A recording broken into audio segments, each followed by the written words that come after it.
la bienvenue pour ce nouveau millésime de Chrysalide Éco-Activité, un rendez-vous attendu qui met à l'honneur les porteurs, les porteuses de projets innovants qui œuvrent pour la transition environnementale à bien des égards dans bien des domaines. Un rendez-vous qui s'épaissit d'année en année, avec une vraie ambition de devenir un open de la transition écologique, un peu à l'image de l'open de l'industrie que nous avions vécu il y a quelques mois, ici même au couvent des Jacobins. Alors vous avez déjà vécu les tables rondes, les ateliers, les rendez-vous B2B. Nous aurons notre remise des trophées d'ici une petite demi-heure, mais nous voulions commencer par une conférence, un échange inspirant. Et je vais demander à Alexandre Péral, directeur exécutif du groupe EDF en charge de la stratégie, de bien vouloir me rejoindre et je vous laisse l'applaudir. Bonjour. Merci Alexandre Péral d'avoir accepté cette invitation. Vous avez rejoint EDF en 2014 et vous avez participé à la définition de la stratégie de l'entreprise qui s'appelle CAP 2030, mais aussi à la raison d'être d'EDF. On sait que l'urgence climatique, elle est là. Le dernier rapport du GIEC ne fait que confirmer ce que nous savions déjà. Vous, quelle est votre vision de ce défi climatique qui est pressant, qui est devant nous ? Eh bien, d'abord, merci pour votre invitation. Je suis vraiment ravi de participer à ces rencontres qui prennent de l'ampleur, comme vous le disiez, et c'est un bon moment pour échanger. Je me réjouis de l'échange qu'on va pouvoir avoir. Vous disiez, oui, effectivement, changement climatique, GIEC, on en entend parler beaucoup. On agit encore assez peu parce qu'entre le moment où on en entend parler et le moment où on agit, il y a une prise de conscience. Et je crois qu'on est encore dans le moment de la prise de conscience globalement et que les actions eh bien, tardent à venir. C'est ce que vient nous rappeler le GIEC, rapport après rapport, le besoin d'agir vite, d'agir massivement. Et c'est d'autant plus aujourd'hui engageant que beaucoup des solutions qui vont permettre de relever le défi du changement climatique existent. Beaucoup sont encore à inventer, puisque quand on lit les rapports de l'Agence internationale de l'énergie, on y comprend, on y lit entre les lignes, quand on se penche vraiment dessus, que 50% des émissions de carbone qui vont devoir être abattues, c'est-à-dire pas émises ou à retirer de l'atmosphère, devront l'être par des technologies qui n'existent pas encore ou qui sont à développer. Donc ça montre à quel point des rencontres comme celle-ci, qui rassemblent des personnes innovantes, des entrepreneurs qui essayent de développer des nouveaux business models, est importante pour l'avenir et pour relever ce défi. Il n'y a pas que les technologies, j'imagine, pour aller vers cette décarbonation. Il y a aussi des changements de comportement. Alors c'est évidemment le grand débat entre technologie et comportement, entre efficacité énergétique quand on parle d'énergie et sobriété. Ce qu'on croit chez EDF, c'est qu'il va falloir les deux. En fait, quand on regarde ce qu'il va falloir mettre bout à bout pour réussir à relever le défi, qui est en fait de consommer moins d'énergie, consommer une énergie de meilleure qualité, c'est-à-dire qui n'émet pas de carbone, alors eh bien, on voit qu'il y a une feuille de route assez simple à suivre. Il va falloir, consommer moins. Donc ça veut dire faire de l'efficacité énergétique, ça veut dire aussi faire de la sobriété.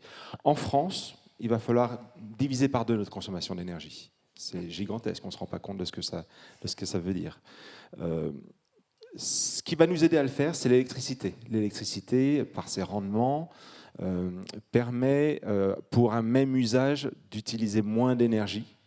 Et donc, l'électricité en soi est un levier de baisse de la consommation. Et c'est d'ailleurs pourquoi beaucoup d'acteurs qui sont aujourd'hui des pétroliers, des gaziers, se dirigent vers le marché de l'électricité parce que c'est un marché en croissance. Il va falloir donc consommer moins d'énergie, ce qui veut dire consommer plus d'électricité. Il va falloir que cette électricité soit décarbonée. Alors, c'est pour ça qu'il faut miser, et la France va miser, et EDF avec la France, en soutien du pays, à miser sur les énergies renouvelables qu'il va falloir massivement développer. On parle de multiplier les énergies renouvelables par 5, par 10, et parfois à l'infini, s'agissant de l'offshore, puisqu'il n'y a pas aujourd'hui un champ qui fonctionne, et il va falloir 40 gigawatts à l'horizon 2050. Donc, c'est même pas une multiplication par 40, ça n'existe pas. Donc, il faut le faire. Il va falloir pérenniser l'atout qu'on a en France, qui est l'énergie nucléaire, qui existe, qui permet de décarboner les électrons français. Et puis, il va falloir miser sur l'innovation pour justement inventer tout ce qui est à inventer. Et développer donc ces énergies renouvelables aussi. Et développer ces énergies renouvelables, solaire, celles qui existent, celles qui sont devant nous, qu'il va falloir inventer, effectivement. Solaire, éolienne. L'hydrogène, la capture de carbone, puisqu'il va falloir aller chercher du carbone dans l'atmosphère pour le réutiliser et en faire d'autres choses. Alexandre Perra, l'exercice est un petit peu périlleux puisqu'on a une petite vingtaine de minutes et ensuite on essaiera d'ouvrir les questions à la salle puisque c'était intéressant aussi de vous entendre. Peut-être nous dire comment économie et écologie sont-ils à votre sens conciliables ? Quel modèle vous privilégieriez pour relever ce défi climatique qu'on vient de dépeindre ? Alors, vous parliez tout à l'heure de la raison d'être d'EDF, qui est finalement ce que nous avons défini en commun avec les salariés. Ils étaient 4000 à venir travailler avec nous sur cette raison d'être et qui définit ce pourquoi finalement chez EDF on se lève le matin quand on vient au boulot. Et on l'a résumé dans une phrase qui est « construire un avenir énergétique neutre en carbone » qui permet de concilier préservation de la planète, bien-être et développement grâce à nos solutions innovantes en électricité. Justement, cette conciliation entre bien-être et développement d'un côté et préservation de la planète est vraiment au cœur de notre raison d'être. Aujourd'hui, c'est une conviction, c'est un pari, on veut y parvenir. Personne n'est aujourd'hui capable de dire que c'est absolument possible. On s'étripe sur les débats de décroissance. C'est facile de polémiquer sur ces questions-là. Nous, ce qui nous intéresse, c'est d'essayer de trouver justement la voie qui permet de trouver ce chemin, qui va permettre à la fois de garantir un maximum de bien-être et, si possible, de l'accroître au niveau mondial pour un maximum de personnes sur la planète. Et en même temps, tout cela dans les limites planétaires qui sont les nôtres, qui sont celles avec lesquelles on doit composer, au risque de se perdre si on ne le fait pas. Et donc, pour ça, il va falloir trouver... Je vais prendre un exemple... sur la voiture électrique, la mobilité. Quand on parle de mobilité, tout le monde pense voiture électrique. En réalité, si on se contente d'équiper chaque habitant de la planète avec de remplacer chaque voiture de la planète par une voiture électrique, et chaque voiture dans un ménage qui en a 2 par une voiture électrique, on ne va pas réduire en tout cas la consommation d'énergie. En termes de matériaux, ça ne sera pas possible parce qu'il n'y a pas que le CO2, il n'y a pas que le climat, il y a aussi la pression sur la planète. Et donc, ça veut dire qu'il faut non seulement parvenir à rendre la voiture électrique économique, et ça, on y arrive, on est en passe d'y arriver, on voit bien que la pente est clairement dessinée, mais derrière, il va falloir réfléchir à la manière dont on utilise ces voitures électriques. Comment on les recharge, à quel moment on les recharge, pour essayer de les recharger sans mobiliser davantage de production électrique qui, elle aussi, a des limites. Donc c'est aussi la question des usages et pas que du c'est moyen la question des usages, d'y parvenir, c'est la question de l'organisation, discutable. De l'organisation territoriale. C'est par exemple, je m'avance, mais quand on innove, c'est ce qu'il faut faire, vous le savez mieux que moi, mais quel est le rôle de la voiture autonome, par exemple ? Est-ce que voiture autonome et voiture électrique sont un passage obligé de manière à pouvoir maximiser l'usage de la voiture électrique, qui en gros roule de 8 à 10% du temps, entre plusieurs personnes, de manière à les utiliser davantage, rendre un service plus important à un maximum de personnes, avec un minimum de ressources, un minimum à la fin de cobalt, etc. Voilà. C'est ce genre d'équation qu'il va falloir réussir à trouver, et c'est ce à quoi on travaille au quotidien. Vous avez déjà un petit peu anticipé sur la façon dont mettre en œuvre concrètement peut-être cette décarbonation. Vous voulez parler de 3 domaines un peu spécifiques, le transport, la mobilité, vous venez de parler de la voiture électrique ou de la voiture autonome. Peut-être on peut se poser la question sur, dans l'industrie, les défis pour chasser le CO2 des usages, ils sont très nombreux. Vous, quelles sont vos réflexions autour de ce sujet ? Alors, je reviens sur l'industrie. Sur la mobilité, j'ai pris un exemple qui est la voiture individuelle, Oui. mais évidemment, quand on parle de transport, on pense également au transport par bateau, qui est ce qui permet aujourd'hui les échanges internationaux. Ferroviaire. Transport ferroviaire, pour les échanges de personnes, beaucoup. Transport en avion. Et là aussi, il y a tout un champ d'innovation qui va devoir à la fois mixer rupture technologique et changements comportementaux. Là encore, l'hydrogène est évidemment une percée technologique qui ouvre bien des horizons. Et avec l'hydrogène, tous les dérivés autour de l'hydrogène qui vont permettre de faire voler un avion. Par exemple, on parle des e-carburants, les e-fuels, méthanol, etc. Aujourd'hui, on sait qu'on sera capable de faire voler un avion à partir d'hydrogène, en dérivant l'hydrogène, en le combinant avec du carbone, ça fait du méthanol, et donc un combustible neutre. Le problème, c'est que si on veut faire voler toute la flotte mondiale, ça c'est des études d'Airbus, à partir de ce méthanol, il faudrait utiliser, pour faire voler ces avions uniquement, toute la capacité électrique mondiale. Voilà. Donc on voit bien qu'il y a des options, mais il va falloir faire des arbitrages.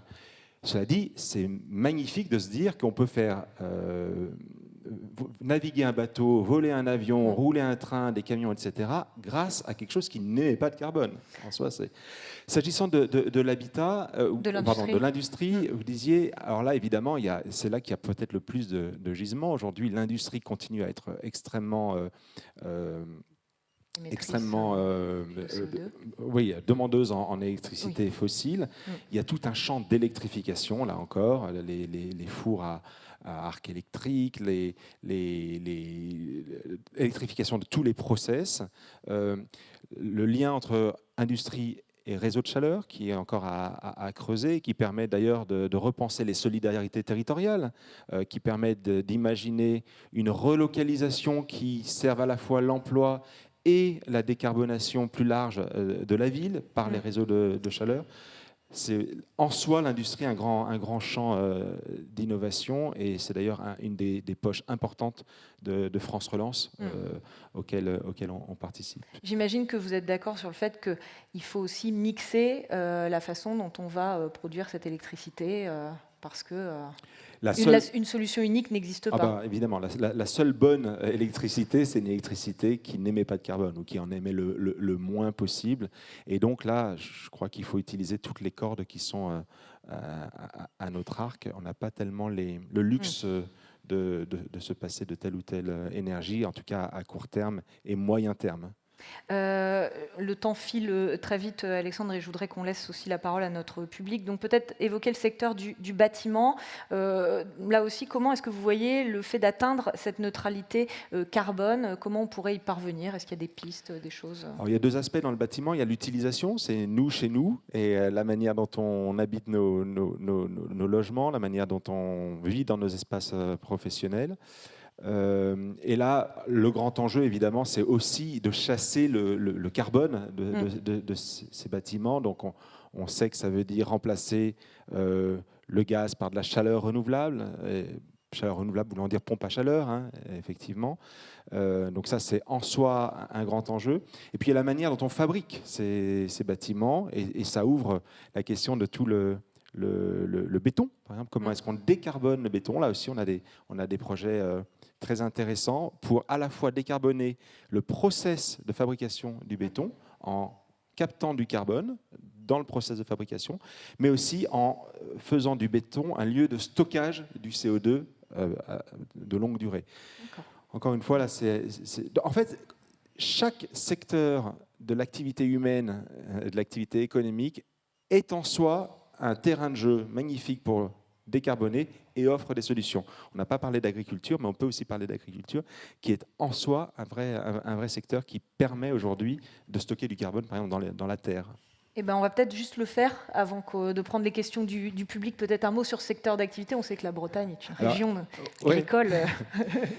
Évidemment, quand on pense agriculture, on ne pense pas nécessairement EDF, et pourtant c'est un des champs importants pour l'équipe que j'anime, qui vraiment essaie de regarder à long terme comment est-ce qu'on peut aider chacun des secteurs. Là aussi, alors évidemment, on va penser d'abord aux fameux panneaux photovoltaïques sur les champs. Ça, c'est vraiment le minimum, et je dirais pas le plus intéressant. On est déjà un pas au-delà. On est en train de penser agrivoltaïsme. C'est comment 1 et 1 font 3, comment on optimise les rendements énergétiques avec les rendements agricoles, de manière à permettre aux producteurs non pas de préférer une source de revenus à l'autre, mais au contraire de miser sur les deux. Et puis le foncier agricole, aujourd'hui, c'est une vraie question. De foncier agricole, il va y avoir des questions d'arbitrage sur la terre. À quoi sert la terre? Est-ce qu'elle sert à se nourrir? Évidemment, et heureusement pour longtemps, j'espère. Est-ce qu'elle peut faire autre chose que ça? L'agrivoltaïsme aussi, c'est intéressant pour anticiper les changements climatiques. On a des études un peu plus au sud, à Bordeaux, où on travaille avec l'INRA sur un champ, la manière dont des panneaux photovoltaïques sur des vignes permettent à la fois optimiser ce que je disais, culture énergétique, culture agricole, et de protéger la vigne contre le changement climatique et le réchauffement climatique. Voilà. Mais c'est aussi comment on est capable, ce matin par exemple, j'étais dans une réunion, on m'expliquait comment, à partir de biomasse, on peut fabriquer ce qu'on appelle du biochar par un procédé qui crée de la chaleur qu'on peut réinjecter dans des réseaux donc de chaleur pour chauffer les habitants d'une ville. Et à partir de ce biochar, on en fait une matière qui apporte à la terre des minéraux à la place des nutriments à la place de la tourbe. Voilà. Donc, vous voyez qu'il y a tout un champ là aussi d'innovation autour de l'agriculture qui nous intéresse beaucoup et sur lequel on aimerait un peu être précurseur chez EDF. Même si on a compris aussi que le temps presse et que ces solutions, il faut les mettre en œuvre et sans doute passer par une massification, mais pas avec une voie unique.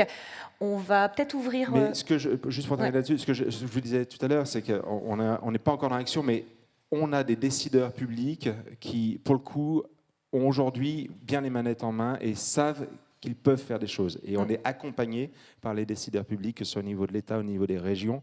Il se passe beaucoup de choses dans les régions. Je ne le dis pas parce que je suis en région, c'est vrai.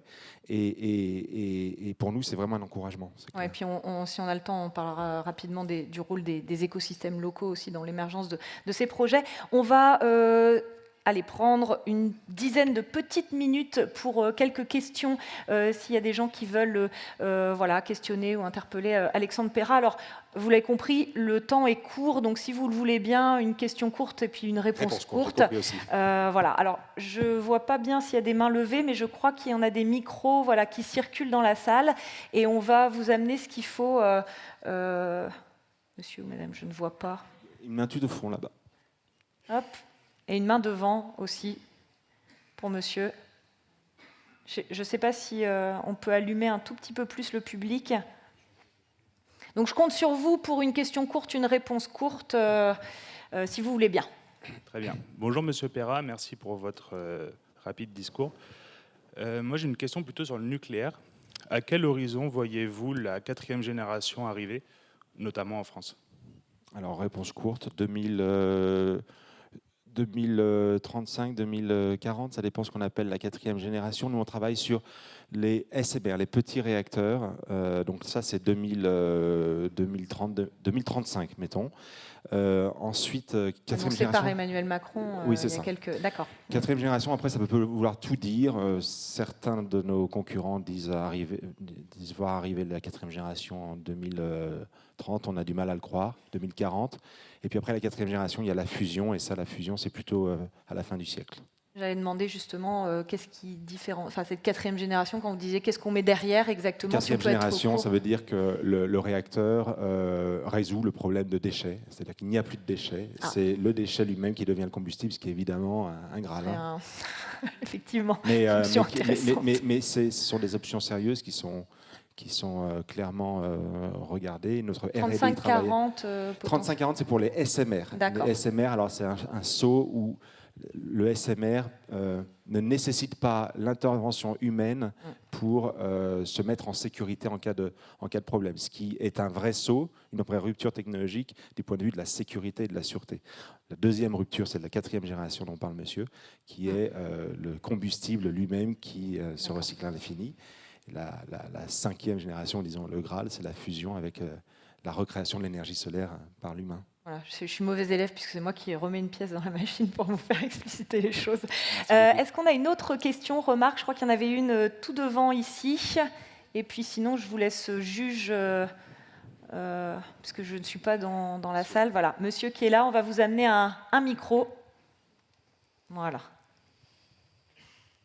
Bonjour à tous, merci pour cette explication. Et on a bien compris le panel qu'on avait de potentiel et d'innovation.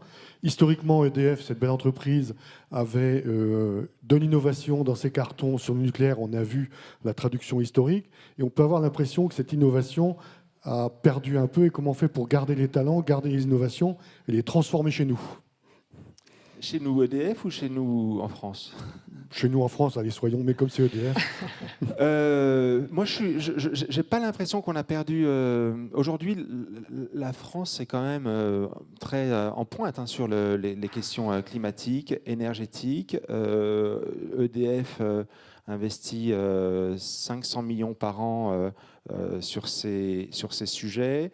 On a des partenariats avec beaucoup de startups. On investit dans des startups.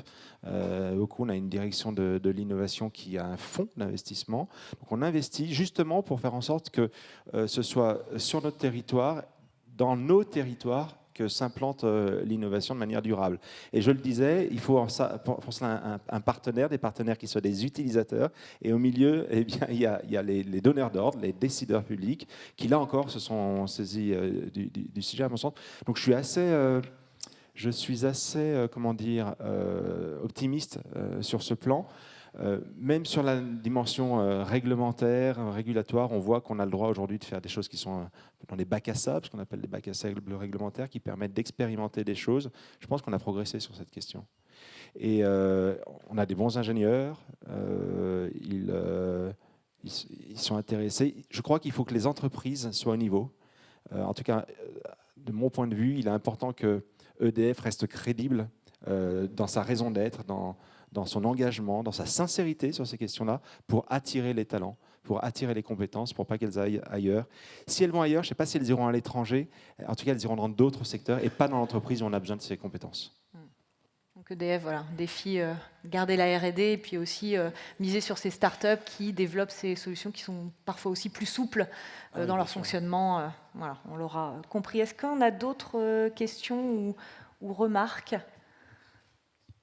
Alors, je ne vois pas de main qui se lève, donc... Ah, voilà. La visière, ça marche toujours. Écoutez, juste peut-être Alexandre, pour compléter ce que je disais, qu'on en parlait, vous aviez souligné quand on avait rapidement préparé cette intervention, le rôle des écosystèmes locaux vraiment très important. Bon, voilà, on est en Bretagne, mais il y a vraiment un rôle à jouer de ces écosystèmes, qu'ils soient publics, privés, associatifs. Ça, c'est clair. On a besoin d'être dans un écosystème qui associe start-up, académiques, associations. On travaille aussi beaucoup avec les associations. Et quand on mixe ce petit monde, on arrive à des solutions qui sont vraiment utiles, intelligentes et surtout qui trouvent un ancrage local et qui trouvent à s'appliquer localement. Ce qu'on peut offrir, nous, chez EDF, on a un grand groupe, mais ce qu'on aime offrir, c'est finalement la possibilité pour une start-up de passer à l'échelle assez vite sur un nouveau business model, d'expérimenter ça sur plus de clients, un maximum de clients. On a beaucoup de clients chez EDF, évidemment. C'est de mettre un petit peu d'argent, éventuellement. Et ce qu'on va, nous, chercher, précisément, c'est de l'agilité, c'est des gens qui ont pris des risques. C'est vraiment dans ce partenariat que les choses se passent. On peut aussi offrir des capacités de R&D. Donc, nos chercheurs...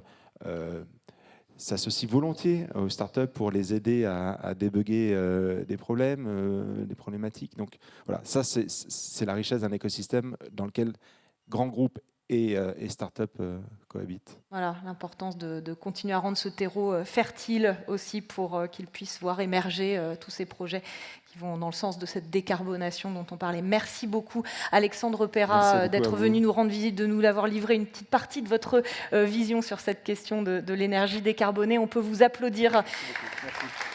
Merci pour cette entrée en matière, d'avoir été concis et précis. Il est 18h22. Nous allons maintenant procéder à notre cérémonie de remise des prix Chrysalide Éco-Activité édition 14. Et je vais demander à Alexandre Collomb, le directeur de Bretagne Compétitivité, de venir me rejoindre. Alors, je ne vois pas Alexandre. Ah ben voilà.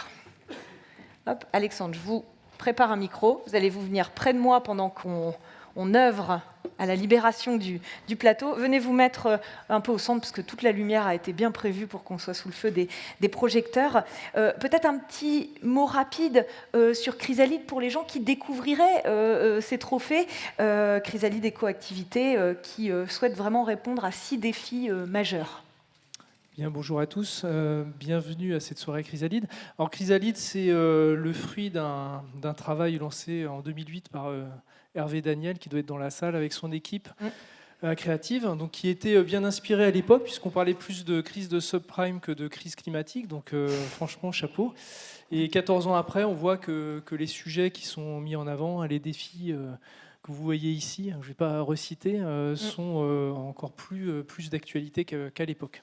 Vous avez un parcours d'accompagnement que vous proposez pour soutenir effectivement les entreprises qui œuvrent. En effet, l'idée, c'est de dépasser le simple concours avec une remise de prix, avec des lauréats. Il y a bien un accompagnement de l'équipe de Bretagne Compétitivité pendant plusieurs mois pour pouvoir, on va dire, préparer les porteurs de projets, les aider aussi à consolider leurs projets, aller voir des financeurs. Donc il y a eu une démarche notamment de formation au pitch et puis des exercices au travers du jury qui sont très utiles.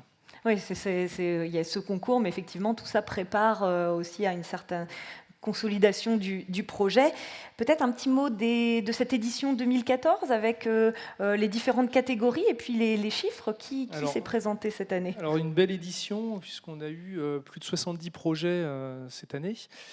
70 projets qui ont donné 32 nominés, en fait, qui ont pu présenter leurs projets au travers de pitch pendant 2 jours au mois de mai, donc, face à un jury et des jurys très curieux de découvrir les projets, très porteurs de questions. Donc je pense que ça a été très formateur pour tout le monde. Et malheureusement, sur les 32, seuls 6 et peut-être des coups de cœur seront récompensés ce soir, mais ce qui n'enlève rien à la qualité des projets, on verra tout à l'heure, qui ont été présentés. Je crois que vous aviez un petit hommage pour un des candidats. Oui, tout à fait. Alors, Chrysalide, c'est beaucoup de joie, on l'entend, des partenaires, des candidats. Et malheureusement, cette année, un des candidats est décédé début mai. Donc, c'est monsieur Offray, Philippe Offray, fondateur de l'entreprise Aodine, qui est décédé début mai. Donc, on souhaitait, pour sa famille et pour toute la communauté du Green Business, faire part de tous nos soutiens. Ouais. Un petit mot peut-être. Ouais. On peut effectivement applaudir tous ces acteurs.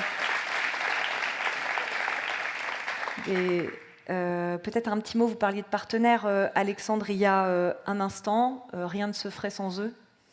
Alors, Chrysalide, c'est une cinquantaine de partenaires de terrain qui aident à la fois à sourcer des projets, mais également à cofinancer l'action. Alors pour cette édition particulière, on a donc l'édition Chrysalide, et puis vous l'avez pour certains vécu une journée plus complète avec ce qu'on a appelé les rencontres Chrysalide pour la transition écologique, donc qui est un format, on va dire, un peu augmenté de Chrysalide et qu'on souhaite renouveler. On en parlera tout à l'heure en 2023 avec les partenaires qui sont ici. Ont été bien présents et à l'œuvre aussi pour cette journée. Merci beaucoup, Alexandre Collomb, pour cette introduction, remise en contexte. Si vous voulez bien, je vais vous laisser regagner la salle, laisser votre micro sur la table et je vais demander à Jean-Pierre Riveri, le président de la CCI Bretagne, de nous rejoindre pour un mot d'accueil aussi, si vous voulez bien Jean-Pierre. Alors, on n'a pas prévu de pupitre, mais voilà. Et ben, je vous laisse quand même prendre un micro parce qu'on vous entendra mieux pour le coup. Merci. Bonjour à tous. Donc, je vous remercie de votre venue nombreuse ici. C'est la première fois que je préside et qu'on me dit de démarrer cette belle cérémonie. J'ai vu qu'on était plus de 400 personnes dans cette belle salle.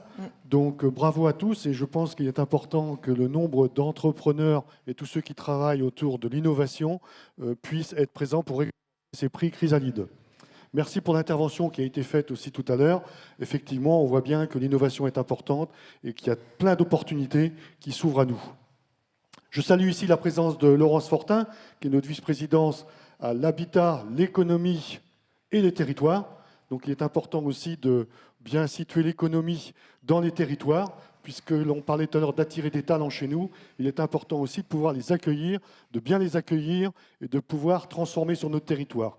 Innovation, très bien, on n'a pas de pétrole, on a des idées en France, mais souvent, on a du mal, quelquefois, à retenir les talents ou à les faire se développer pour faire du concret. Merci aussi à Philippe Martineau, qui est le vice-président à l'économie de notre belle CCI Région, pour avoir organisé avec les équipes d'Alexandre toute cette cérémonie et organisé aussi cette belle après-midi, puisque ce qui est important aussi, ce sont les ateliers qui ont eu lieu, qui permettent d'échanger et de faire des tables rondes avec des chefs d'entreprise aussi, qui parlent de concret.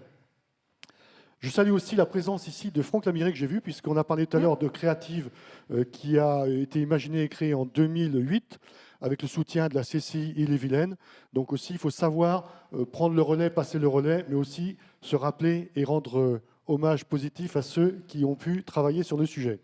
Et quand des salariés ou des créateurs travaillent au sein de nos organisations, moi je suis très heureux lorsqu'ils intègrent des entreprises.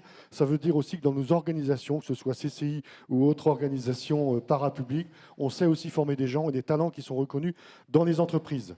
Et Louis Maurice aussi, avec OKWin, je ne vais pas faire de la pub pour lui, mais il n'est pas présent aujourd'hui, puisqu'il y a une bonne nouvelle pour lui, introduction en bourse qu'on a pu voir dans les journaux. Donc ça aussi, ce sont des startups qui sont sur le territoire, qui se développent, et avec des panneaux solaires qui consomment 2 fois moins, puisqu'ils sont pile et face. Donc je vais ouvrir cette cérémonie, qui sera conclue par mon ami Philippe Martineau. Et on ne va pas perdre de temps, puisque je pense que les lauréats aussi sont impatients de savoir ce qui les attend. De nouvelles entreprises et projets qu'on va découvrir. Vous restez avec nous quand même, si vous voulez bien, Jean-Pierre Riveri, puisque vous allez œuvrer à l'ouverture de l'enveloppe de notre lauréat. Nous allons donc procéder à la remise du trophée pour notre première catégorie de la soirée, celui de la transition énergétique. Et donc, pour remettre ce prix en votre compagnie, Monsieur Riveri, je vais demander à Jean-Philippe Berton, le directeur régional d'EDF, de venir nous rejoindre. C'est tout indiqué, bien évidemment, par un tiers de transition énergétique. Nous découvrons les nommés dans cette catégorie à travers cette vidéo. Dans la catégorie transition énergétique, les nommés sont EHM conçoit et fabrique un moteur à combustion hydrogène innovant. PACJ développe des machines thermodynamiques haute performance pour la décarbonation de l'industrie. Enerpro Biogaz construit des unités de micro-méthanisation préfabriquées. Nevesus développe des outils d'optimisation et de sécurisation de l'exploitation des unités de méthanisation. Canwood fabrique et commercialise des panneaux préfabriqués chaud-chanvre pour la construction et la rénovation des bâtiments.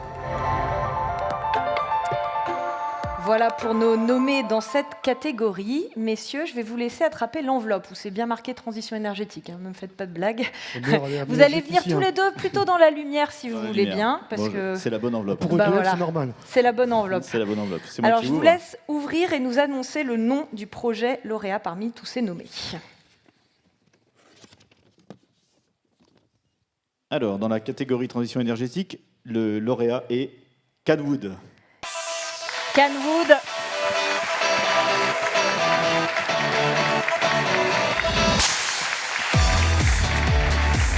Superbe.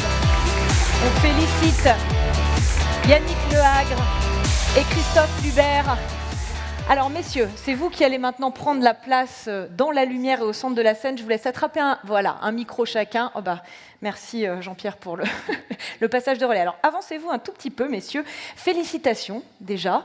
Je vais rappeler votre secteur d'activité. Vous êtes dans la fabrication et la commercialisation de panneaux préfabriqués chaud-chanvre pour la construction et la rénovation de bâtiments. Peut-être une première question pour vous, Yannick. Le chaud-chanvre, ça résonne dans l'esprit de tout le monde, je pense, mais peut-être un petit mot sur les propriétés assez exceptionnelles de ce matériau. Oui, on parlait de décarbonation au début de l'intervention. Le chaud-chanvre intervient dans la décarbonation à 2 niveaux. La chanvre capte autant qu'une forêt de trentenaire pendant son cycle de pousse en 5 mois. Donc on capte déjà le carbone avant la construction. Et au moment de la construction et après la construction du bâtiment, le bâtiment consomme très peu. Le dernier bâtiment d'ailleurs a été livré à la Turballe pour l'EDF. Il a une consommation quasi passive et surtout n'a pas de climatisation. Le matériau est tellement inerte qu'il offre un confort et une consommation très peu élevée sur une durée de vie de plus de 100 ans. Donc, quand on parlait de diminuer sa consommation, effectivement, là, on est complètement dans le vrai. Christophe Lubert, vous avez plus de 20 ans d'expérience dans ce matériau qui est d'ordinaire projeté, je crois. Comment est venue l'idée de préfabriquer ces panneaux? Je crois que c'était à la faveur d'une expérimentation en 2017 du côté de Noyal. Tout à fait. C'était grâce à l'entreprise Olga, donc anciennement Tribala, qui nous a donné l'opportunité de pouvoir faire de la préfabrication. Donc nous, on utilisait effectivement depuis 20 ans de la projection dans un mur à ossature bois. Et là, l'idée était de le faire comme vous avez sur la photo, un élément préfabriqué en bois et qui était rempli en béton de chanvre. Et après, il y a eu aussi l'architecte qui nous a permis de faire la conception finale. Ouais, de ce bâtiment. Donc c'est là qu'est née l'idée. Donc là, très concrètement, vous voulez industrialiser ce process de panneaux préfabriqués. Comment ça va se matérialiser très concrètement ? Concrètement, ça va être une unité de production de l'ossature bois jusqu'au remplissage, au séchage, parce que c'est ça aussi l'intérêt du process, c'est qu'on est hors chantier, donc on est au niveau du planning, par exemple, pour Tribala, l'exemple qu'on donnait, les 1000 m² du bâtiment ont été couverts en 7 jours. D'accord, ce qui diminue donc fortement ce temps de chantier. Là, dans un cas comme Noyal, on était en plus en ville, donc pas de nuisance de chantier. Voilà, c'était aussi une demande parce que le siège social Tribala est au centre de Noyal, donc c'était aussi une exigence du maître d'ouvrage de ne pas déranger les voisins. On parle là donc là c'est un des premiers intérêts. Il y a aussi la rationalisation, j'imagine, des coûts. Quels sont les autres intérêts d'industrialiser un peu ce process de fabrication ? C'est d'offrir une solution standard aussi aux maîtres d'ouvrage, aux entreprises générales. C'est-à-dire qu'on voit souvent des immeubles avec des structures poteau-poutre. Là, on arrive avec ces panneaux-là un peu standardisés. Il n'y a plus qu'à les fixer et isoler le bâtiment de cette façon-là. Voilà, on n'a pas les intempéries effectivement aussi du chantier. Peut-être un mot sur les prochains challenges. Alors, juste avant ça, on a parlé de Tribala, on a parlé d'EDF, donc on parle bien de bâtiments commerciaux, en tout cas dans un premier temps. Ah oui, les prochains sujets, ça va être effectivement tout type de bâtiments. On fait des équipements, on fait déjà aussi des bâtiments techniques, mais aussi des équipements écoles et aussi des maisons depuis déjà un certain temps. Et maintenant, l'idée est de passer aux immeubles, à la massification, parce que c'est vraiment ça l'enjeu. C'est vraiment ça notre motivation, c'est de dire, voilà, on a une solution qui est efficace, donc c'est maintenant la rendre accessible à tous et la massifier. Et parce que la première réaction que l'on a quand on connaît toutes les propriétés du béton de chanvre, c'est de se dire mais pourquoi il n'y en a pas plus? Mystère. Donc voilà, vous participez aussi avec ce prix à la démocratisation et on comprend que ce prochain challenge, il va être de passer sur le logement collectif. Merci beaucoup à tous les deux. Voilà, interview assez courte mais qui donne à voir des choses. Vous serez présents bien évidemment au cocktail si vous avez d'autres questions pour nos lauréats de cette première catégorie de transition énergétique. On peut les applaudir si vous voulez bien, messieurs, dames. Merci à vous. Alors, vous êtes quand même venus pour qu'on vous remette un prix, messieurs. Donc, alors, non, Yannick, vous ne partez pas comme ça. J'ai dit que vous deviez prendre un trophée quand même. Alors, c'est pas vous qui allez le prendre. Revenez, c'est les premiers, on tâtonne. Alors, vous reculez pas trop parce que vous me faites un peu peur. Je vous cache pas que les trophées sont un peu fragiles. Alors, venez tous les deux au milieu. Et puis, c'est vous, messieurs, qui allez remettre le premier trophée qui est là. Voilà, retournez-vous, plutôt face au public. Et puis, Jean-Philippe ou Jean-Pierre, je vous laisse remettre leur trophée à nos lauréats. Voilà, félicitations.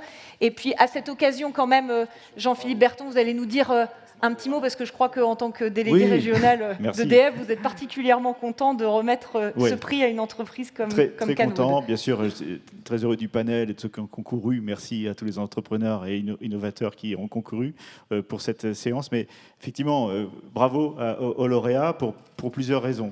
La première, c'est que vous travaillez sur cet objet de consommer moins. Cet premier objet, sobriété, qui est quand même un enjeu clair pour le défi climatique de demain. Le second, c'est cette massification, cette recherche de consommer moins pour tous, que ce soit, vous l'avez dit, dans l'industrie, mais aussi chez les particuliers. Ça, c'est quand même une dimension qui va aussi contribuer à réussir ce défi. Donc nous, on y est extrêmement attachés. Donc mes félicitations au jury qui a retenu aussi cette entreprise et surtout, bonne chance pour cette industrialisation, parce qu'on compte sur vous, en fait. Hein, voilà. Le message est passé. Grosse pression. Merci beaucoup, Jean-Philippe. Jean-Pierre, un petit complément, si vous voulez bien. Juste un petit complément. Bel exemple, encore une fois, de développement local filière, puisque vous avez cité le groupe Olga avec la mise au point des produits et le développement. Je suppose que le chanvre est du bon chanvre breton, et puis vous fabriquez localement. Donc on sait aussi faire l'économie circulaire. Je ne suis pas spécialiste du chanvre, mais je pense aussi qu'il y a des fleurs que l'on peut peut-être aussi valoriser, y compris sur le territoire. Merci. Voilà, le message est passé. Messieurs, je vais vous laisser vous avancer. On va vous applaudir pour la photo. Voilà. Voilà. Voilà. J'aime bien, j'ai un relais parmi les photographes. J'adore. Merci beaucoup à tous les quatre. On va passer maintenant à notre deuxième catégorie, celle du numérique responsable. Et pour remettre ce prix, j'appelle Claire Barra du Crédit Agricole d'Ille-et-Vilaine. Et pendant que Claire Barra nous rejoint, nous découvrons les nommés toujours en vidéo. Dans la catégorie numérique responsable, les nommés sont: Nanosite développe des sites web éco-conçus en éliminant le superflu pour des sites modernes, légers et fonctionnels. Deka a conçu un logiciel en mode SaaS pour calculer l'empreinte carbone des activités de communication et de marketing. Codicée réalise des sites et applications web les moins impactants possibles pour l'environnement. Tribal est une application de messagerie instantanée, éthique et éco-responsable pour collaborer avec ses parties prenantes et engager sa politique RSE. Voilà, Claire, vous allez... Bonsoir. Merci de remettre ce prix. Je vais vous laisser attraper l'enveloppe qui contient le nom de notre lauréat ou de notre lauréate. Et je vais vous laisser nous le dévoiler. Alors, le lauréat est Codicée. Codicée avec Johan Prodhomme qui nous rejoint. Je vous laisse attraper un micro. Félicitations. Merci. Pour ce prix. Vous êtes une agence numérique spécialisée en éco-conception Codicée, une entreprise que vous avez créée il y a quelques temps maintenant, quelques mois, et qui est sous forme de scope. Mais on va y revenir. Quand j'ai dit agence numérique spécialisée en éco-conception, c'est un peu abstrait. Est-ce qu'on peut expliquer un petit peu les services que rend Codicée? Qu'est-ce que vous proposez? Et peut-être prendre un exemple ou deux un peu concret. Alors, on a trois types d'activités. On fait effectivement du développement informatique, donc orienté éco-conception, c'est-à-dire qu'on va travailler sur la réduction des fonctionnalités pour les réduire à l'essentiel et faire un choix technologique pour faire en sorte que les services numériques développés soient les plus légers, les moins gourmands en ressources et les plus utiles possibles. On a une deuxième activité qui est celle d'éditeur logiciel, puisqu'on propose nos propres solutions. On a une solution qui s'appelle Locali, qui est une marketplace locale. Et puis en fin d'année sera disponible un CMS open source de façon à développer des sites e-commerce éco-conçus. Et puis une troisième activité de conseil en accompagnement stratégie numérique responsable pour les organisations. Est-ce qu'on peut prendre quelques exemples, on disait, de projets sur lesquels vous avez travaillé, parce que vous êtes dans des domaines très variés. Alors, c'est vrai que ça peut toucher plein de domaines différents. Dans le domaine industriel, par exemple, en ce moment, on travaille sur une interface homme-machine pour des sites d'exploitation qui sont ventilés par du free cooling, donc c'est des systèmes de ventilation qui n'utilisent pas de gaz CFC. Et sur cette interface, on a développé un outil qui permet d'estimer les quantités d'équivalent CO2 évitées par rapport à des systèmes de climatisation classiques pour l'industriel qui exploite ces solutions. Donc c'est un bon outil de Donc communication. là, on est sur du green IT, on va dire. Et puis on a une solution IT for Green qui est plutôt une expérimentation d'innovation sociale où on utilise notre plateforme Locali pour tester l'appétence des sites de recrutement en fonction de la disponibilité des transports en commun, puisque la mobilité est un des facteurs de frein d'accès à l'emploi. Et donc on le développe avec la mission locale du Pays de Fougères en ce moment. On a donc compris que le profil de vos clients est varié. Qu'est-ce qu'eux ont à gagner finalement en investissant dans ce qu'on appelle donc le numérique responsable aujourd'hui ? Alors c'est vrai qu'on le sous-estime, mais le numérique responsable aujourd'hui c'est une stratégie bas carbone essentielle, puisque le numérique consomme, enfin en tout cas est un émetteur supérieur à celui du transport aérien dans le monde. Donc oui. On le sous-estime souvent. Oui, peu de gens le savent. Voilà, lorsqu'on parle de décarbonation, on pointe souvent ce secteur d'activité, mais le numérique est bien plus inquiétant, si j'ose dire, puisque sa croissance fait que dans 3 ans ou 10 ans, ça sera encore supérieur à ce qu'on connaît aujourd'hui. Et c'est vrai que pour une entreprise, agir sur ce volet est capital pour sa stratégie RSE, sa stratégie de décarbonation. Et puis il y a aussi une stratégie d'image, puisque souvent les entreprises utilisent ce levier en tout cas pour conquérir de nouveaux clients. Et s'engager sur cette voie-là, c'est aussi être cohérent avec l'ensemble des démarches qui sont mises en œuvre par l'entreprise. Quand on parle de cohérence, je disais que tout à l'heure qu'Odyssée était une scope. Vous l'avez créée, vous êtes 5 personnes dans cette entreprise aujourd'hui. Ça, c'était vraiment important pour vous d'être sous cette forme. Oui, c'est vrai que je suis assez fier ce soir de représenter les scopes, puisque si on est là, en tout cas, c'est parce qu'on veut changer la société et en tout cas l'améliorer. Et le réseau des scopes œuvre chaque jour pour proposer un autre modèle de société et d'autres modèles d'entrepreneuriat. Et donc oui, c'était un souci de cohérence pour nous d'être dans ce modèle par rapport aux valeurs qu'on défend au quotidien. Ouais. Claire Barra, vous allez dire un petit mot de ce projet que vous allez récompenser dans une petite minute. Voilà, c'est quelque chose qui vous parle, qui parle aussi. Alors félicitations. Merci. Oui, donc le jury numérique responsable au départ, même moi ça me parlait pas trop. On se rend pas compte par rapport à la voiture qu'on fait rouler, la lourdeur de nos emails, le site qu'on utilise. Mais ce qui nous a beaucoup séduit dans le jury, c'est la cohérence entre votre modèle d'entreprise, les valeurs que vous portez et ce que vous voulez développer. Et ça, c'était vraiment parlant et ça a pris vraiment du sens. Et c'est ce qui a décidé le jury. Merci. Voilà. Même si on a eu beaucoup de mal à choisir parce que tous les projets étaient intéressants. Mais voilà. Et on aurait voulu en récompenser beaucoup plus. Je voudrais rebondir en disant que cette récompense, je pense forcément à mon équipe par la reconnaissance de l'engagement, mais c'est aussi une reconnaissance et je pense une victoire collective pour tous les candidats auxquels je pense qui étaient dans le numérique responsable. Et c'est une vraie victoire pour nous que cette catégorie existe puisque ça veut dire que la cause avance et je pense beaucoup à eux parce qu'on est tous des petits colibris dans la forêt, une forêt en feu, il faut le dire. Mais en tout cas, on fait tous notre part et je pense beaucoup à eux à travers cette récompense. Merci beaucoup, Johan, pour cette même conclusion et puis pour ce prix ainsi que toutes vos équipes. On va remettre son trophée à Johan, si vous voulez bien. Tout à fait. Voilà, alors, donc vous allez attraper le suivant, parce qu'ils ne sont pas nominatifs. Donc comme ça, voilà. Donc plein de bonnes choses pour la suite. Merci beaucoup. Et puis, félicitations. Merci. Et on peut effectivement vous applaudir. Ah, messieurs, dames, vous allez devoir faire une photo. Voilà, donc on pose les micros. Voilà. Et j'ai même pas le temps de dire ouf que oups. Donc voilà, on regarde nos photographes et si vous voulez bien les applaudir une nouvelle fois pour ce trophée dans la catégorie bien trouvé et bien nommé du numérique responsable. Merci beaucoup à tous les deux. Je vous laisse regagner la salle. 3e catégorie ce soir, hygiène et cosmétiques durables. Pour remettre ce prix, j'appelle Laurent Hamon de Rennes Métropole. Et pendant que Laurent nous rejoint, nous découvrons les nommés à travers cette vidéo. Dans la catégorie hygiène et cosmétiques durables, les nommés sont Braise Avenir conçoit des produits d'entretien alternatifs zéro déchet. Kirby développe des soins solaires respectueux de la santé et des océans en crème et en stick. Les ateliers Odyssey démocratisent la fabrication de cosmétiques naturels par le do-it-yourself. Noam fabrique et distribue des cosmétiques naturels et bio en privilégiant les circuits courts. La Minette Lingerie conçoit de la lingerie menstruelle made in France. Sustainable Beauty propose la gamme Eclos, une gamme de maquillage certifié bio, biosourcé et biodégradable fabriquée en Bretagne.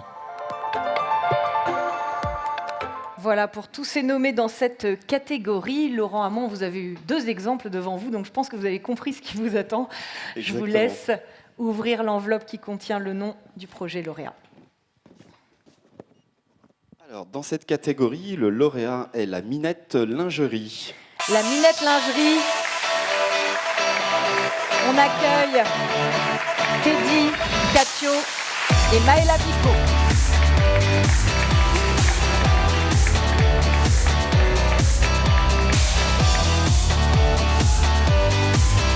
L'escalier est juste là.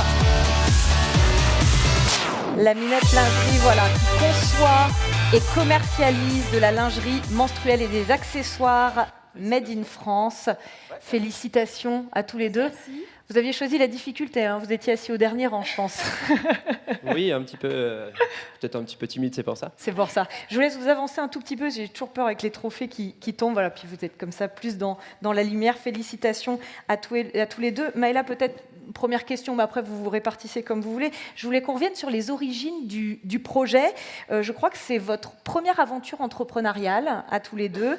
Et en plus, elle s'est mise en œuvre en mars 2020. Pour la petite histoire, il s'est passé un truc en mars 2020, une espèce de virus, enfin bref. Donc c'était pas simple, j'imagine. Non, c'était pas simple. Et oui, c'était notre première aventure entrepreneuriale.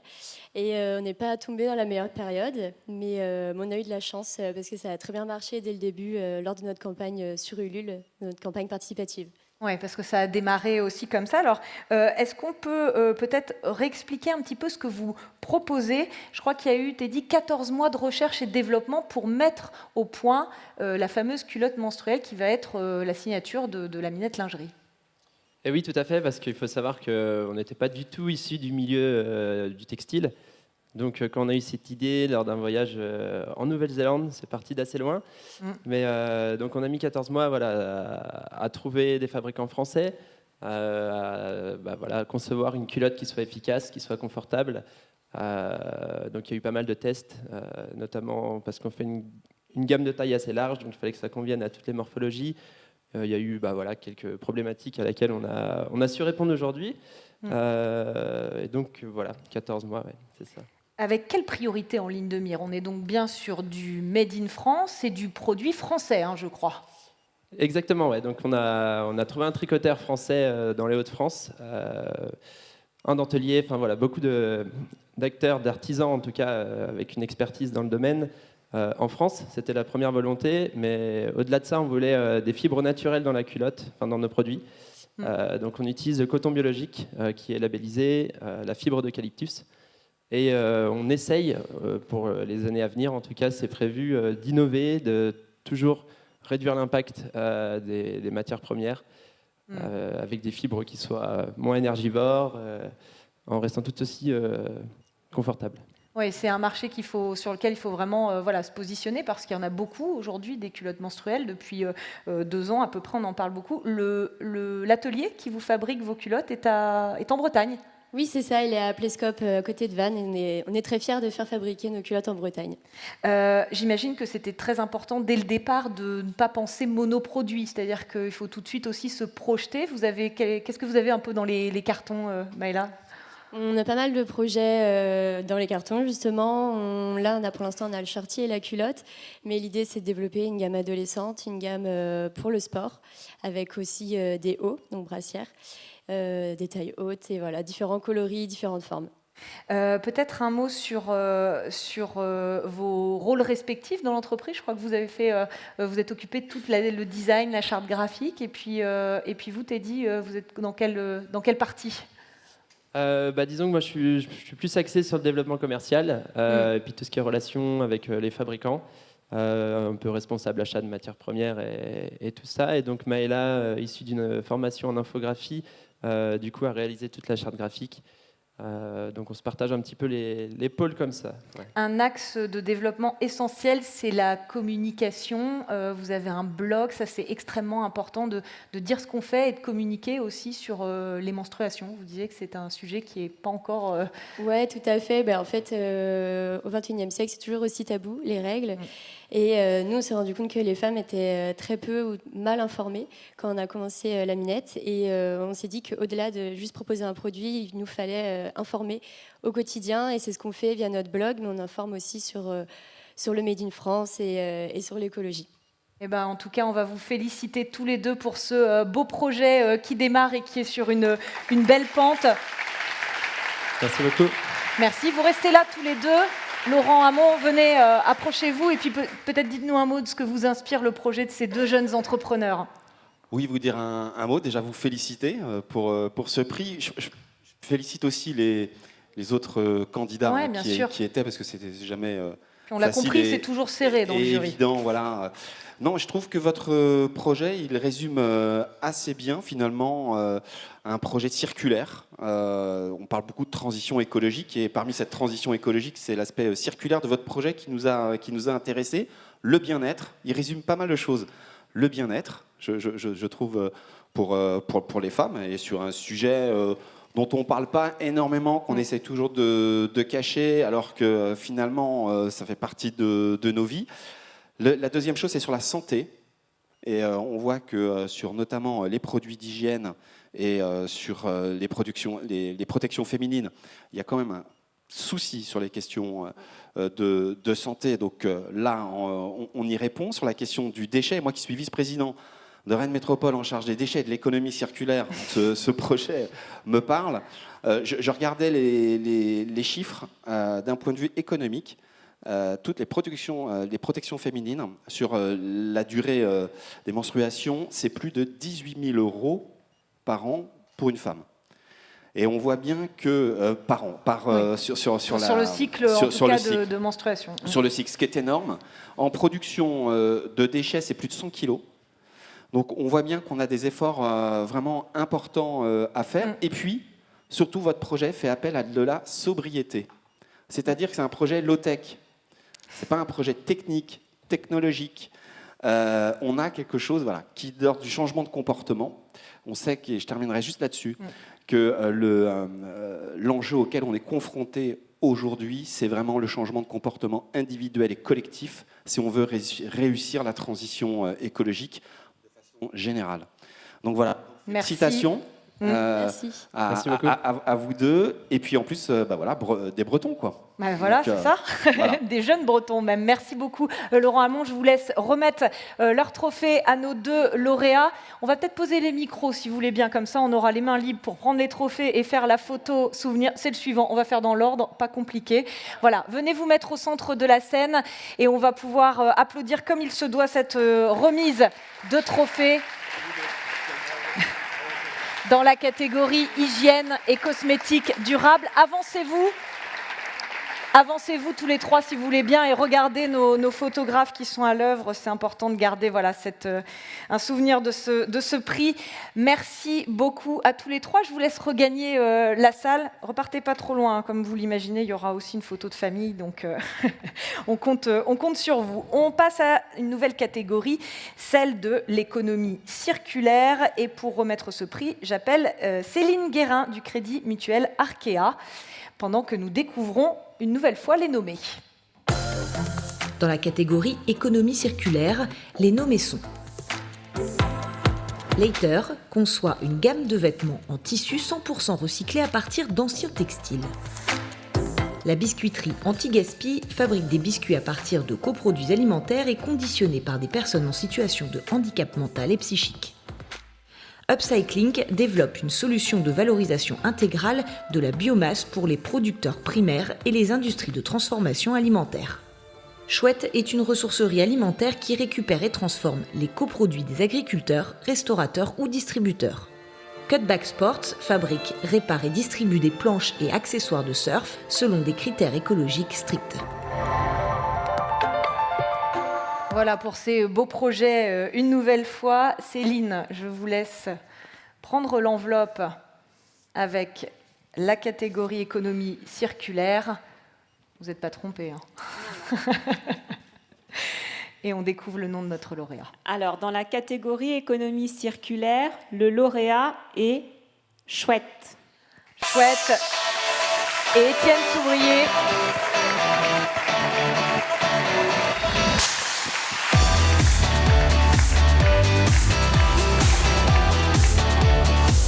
Félicitations. Bonsoir Étienne. Effectivement, félicitations.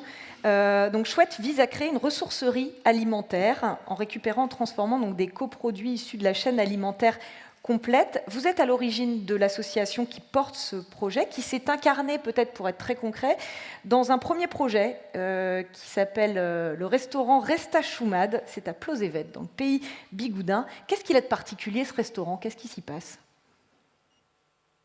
On sert à manger, je suis sûre. On y sert à manger, on y sert à boire. C'est un restaurant qui avait été pensé comme un restaurant d'activité. On pensait y transformer du blé noir, on pensait y faire de la transformation de pommes en jus. On y est venu parce qu'il y avait un plateau technique assez grand. On pensait donc pouvoir y installer le labo de transformation. La cuisine étant le moyen de valoriser et de transformer par excellence. Donc ouverture en mars 2020 de ce restaurant, et voilà, où on sert 95% des produits que vous récupérez. Alors, chez des agriculteurs qui sont donc des surplus de production, mais aussi des restes de l'industrie agroalimentaire, des invendus, c'est ça? Quand c'est possible, quand c'est encore possible, quand c'est encore consommable par l'humain. Quand ça ne l'est plus, on le fait transformer par les lombrics, les oui, parce que c'est un projet à plein de niveaux. On est donc sur une boucle vertueuse qui vise à limiter le gaspillage en fait, alimentaire. Oui, il y a à la fois ce qui va du champ à l'assiette et également ce qui va de l'assiette au champ. On a toujours des restes de cuisine, des épluchures. Les autres restaurateurs autour de nous font du biodéchet. Les industriels, les paysans, même au champ, ont des choses qu'ils ne valoriseront pas pour l'alimentation humaine. Donc on peut transformer ça en biocompost, en lombricompost, afin de fournir un amendement pour le reste de la chaîne alimentaire. D'accord, donc cette ressourcerie alimentaire, le principe c'est ça, on est sur une boucle vertueuse en fait. Oui. C'est tout ce que je viens de dire. Voilà. C'est une coopérative, ce restaurant, 178 adhérents, avec donc des consommateurs, des producteurs, des transformateurs. Oui, j'en profite pour féliciter, remercier, faire un immense bravo à toutes les personnes qui ont soutenu le projet depuis le départ. Toutes les personnes-là ont participé aux campagnes successives de financement participatif pour démarrer le projet, pour monter l'épicerie coopérative qu'on a montée dans le bar-restaurant, qui ont, depuis 5 ans, jamais rien lâché, qui croient encore au projet. Merci aussi à toutes les personnes qui nous ont mis des bûches dans les roues. Ça permet de faire avancer aussi. Ça a fait avancer, ça nous a permis de changer de véhicule. Ça, c'est voir les choses avec beaucoup de résilience. Votre idée aujourd'hui, une fois tous ces obstacles aussi franchis, toutes ces réussites, tous ces aléas, c'est finalement de dupliquer cette boucle, de faire de l'essaimage. Ça, c'est vraiment l'objectif de l'association Chouette aujourd'hui. Oui, maintenant, au travers du projet Resta Choumad, qui était la branche alimentaire de l'idée de faire de l'économie circulaire. Et finalement, ce qu'on aurait pu trouver de plus compliqué en termes de ressourcerie, c'était ce qu'il y avait de très limité comme une ressource alimentaire. C'est par définition limité dans le temps. Donc il faut des process extrêmement rigoureux. Et donc on a mis en place ça. L'idée maintenant, c'est d'aller accompagner d'autres structures en continuant en Bretagne. On a déjà invité ailleurs pour accompagner d'autres collectifs. D'accord. Et des territoires en charge de résilience alimentaire. Je crois que vous avez aussi un projet de monter un laboratoire mobile qui pourra aussi se déplacer. Parce que la clé aussi pour éviter ce gaspillage, c'est la transformation aussi de ces aliments. Ça, c'est un projet qui est sur les les rails. Oui, c'est le projet initial, c'est de transformer, de créer un laboratoire de transformation autonome en fluide dans un container, histoire qu'on puisse le déplacer, se rendre à la ferme telle semaine, de faire la collecte au champ, de faire de la transformation, faire la fête le samedi, parce qu'il faut célébrer les moments passés ensemble, et puis se reposer, replier l'ensemble de ce qu'on a amené, puis aller dans une autre ferme un peu plus loin plus tard. Voilà, un projet qui... Et on sait que le frein limitant, c'est le financier. Voilà. Et le politique. Mais je crois que c'est là qu'il faut aller chercher, parce que effectivement, autour d'une ressourcerie classique, disons, il y a des besoins qui sont clairement en garde quelques tables et de l'organisation.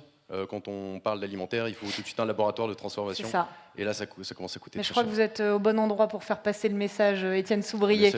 On va vous applaudir pour ce beau projet et pour toutes les personnes qui sont à la manœuvre. Restez avec nous, Étienne, parce qu'on va vous remettre votre trophée, mais je voudrais peut-être entendre Céline Guérin sur ce projet. On a eu un petit appel du pied en plus pour le soutien financier. Tout à fait, le message a été entendu. En tout cas, toutes mes félicitations au nom du Crédit Mutuel de Bretagne pour votre projet. Il y a eu aussi d'autres très beaux projets dans la catégorie, mais en tous les cas, celui-ci est porteur de valeurs et de belles valeurs. Et avant tout, se veut être vraiment un projet avec un cercle vertueux. Donc, on lui souhaite beaucoup de réussite. Voilà. Voilà. Merci beaucoup, Céline Guérin. Je vais vous laisser, alors maintenant les trophées sont plus de ce côté-là, donc je vais vous laisser attraper le trophée qui va bien, et vous allez le remettre à Étienne, sous les applaudissements d'une foule en délire.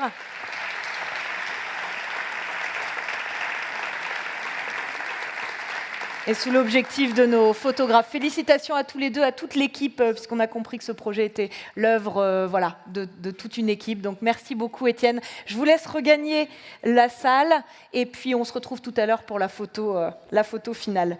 On va maintenant remettre l'avant-dernier prix, entre guillemets, de nos catégories officielles, celle du territoire durable et biodiversité. Et nous allons demander à Emmanuel Rousset du Conseil départemental d'Ille-et-Vilaine et Rosane Poré de la Banque Populaire Grand Ouest de venir nous rejoindre pendant que nous découvrons les nommés dans cette catégorie. Dans la catégorie territoire durable et biodiversité, les nommés sont: Fiche a mis au point un leurre éco-conçu, biodégradable et fabriqué localement.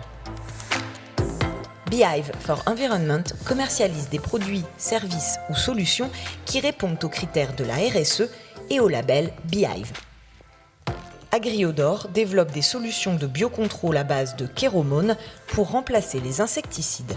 Sival Water a développé une technologie brevetée écologique pour désaliniser l'eau de mer et ainsi produire de l'eau potable.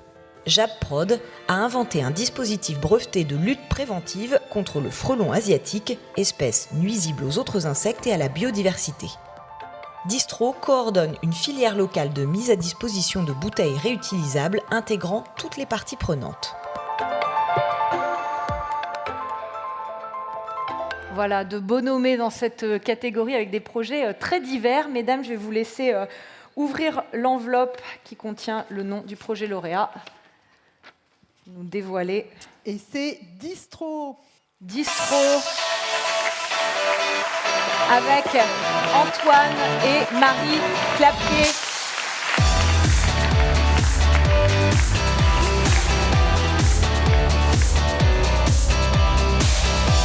Voilà, coordination d'une filière locale de mise à disposition de bouteilles en verre réutilisables. Alors vous succédez à Chouette et on voit que c'est un peu le même principe. On est vraiment sur une histoire de boucle vertueuse, de coopération et de territoire. Marie, Antoine, le rôle de Distro, c'est donc d'être à l'interface entre des producteurs, des distributeurs et des consommateurs pour réemployer les bouteilles en verre. Est-ce que j'ai juste ? Oui, tout à fait. Bonsoir. Effectivement, c'est le but de Distro. Le réemploi, comme beaucoup de projets d'économie circulaire, il faut plusieurs maillons qui ont plus ou moins l'habitude de travailler ensemble, et des maillons qui détiennent chacun un bout de la solution, mais pas toute la solution à eux seuls. Et il faut souvent des masses critiques, ce qui est le cas effectivement pour le réemploi des bouteilles, pour arriver à mettre en place ce genre de projet. Donc c'est notre rôle. Vous parlez de réemploi. Ce qu'on voit là, ça fait penser à la fameuse consigne, mais vous le disiez, il y a une petite distinction à faire. Effectivement, bonsoir à tous. La consigne, c'est le système monétaire en fait, du réemploi. Donc il peut y avoir une consigne pour réemploi ou une consigne, par exemple, pour recyclage. Donc le réemploi, c'est bien le fait de pouvoir réemployer une bouteille, donc de la laver, de la rendre à des producteurs sur le territoire, là où le recyclage ne se fait sur les bouteilles, notamment pas sur notre territoire. Et c'est le fait du coup de casser des bouteilles en petits morceaux, de les emmener dans les centres de traitement pour être refondues et refaire de nouvelles bouteilles qui sont ensuite ramenées sur le territoire. Voilà. C'est un projet qui avait pris racine déjà en 2015, que vous avez repris, Antoine, avec Marie, votre sœur, et puis d'autres personnes aussi dans ce projet, avec donc quel objectif et quelle mise en œuvre très concrète? Alors effectivement, il faut saluer l'effort, là, pareil, on fait écho à Chouette, hein, l'effort de longue date pour pouvoir mettre en place ce type de projet dans un environnement à l'époque qui était moins mûr. Et la loi anti-gaspillage et la loi climat et résilience n'étaient pas encore passées par là. Donc ça restait un horizon assez incertain. L'objectif maintenant, c'est de démultiplier, puisque globalement, le levier réglementaire est là. Il peut se renforcer encore, évidemment, mais il est présent. Et ça a été un déclic pour pas mal d'acteurs, que ce soit des producteurs ou des distributeurs. On est aujourd'hui beaucoup d'enseignes qui sont en veille et qui nous contactent. Donc maintenant, tout l'enjeu, c'est de trouver les bons process opératoires, ceux qui sont viables économiquement. Ça, on y a travaillé, et maintenant de les déployer.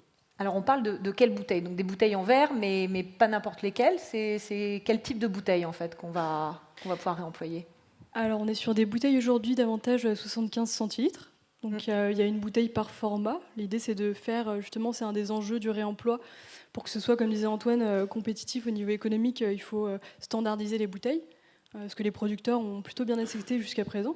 Donc il y a une bouteille de bière 75, une bouteille de cidre 75, des bouteilles de vin, il y a 2 formats, une Bordeaux, une Bourgogne, et puis ensuite des bouteilles de soft. Voilà.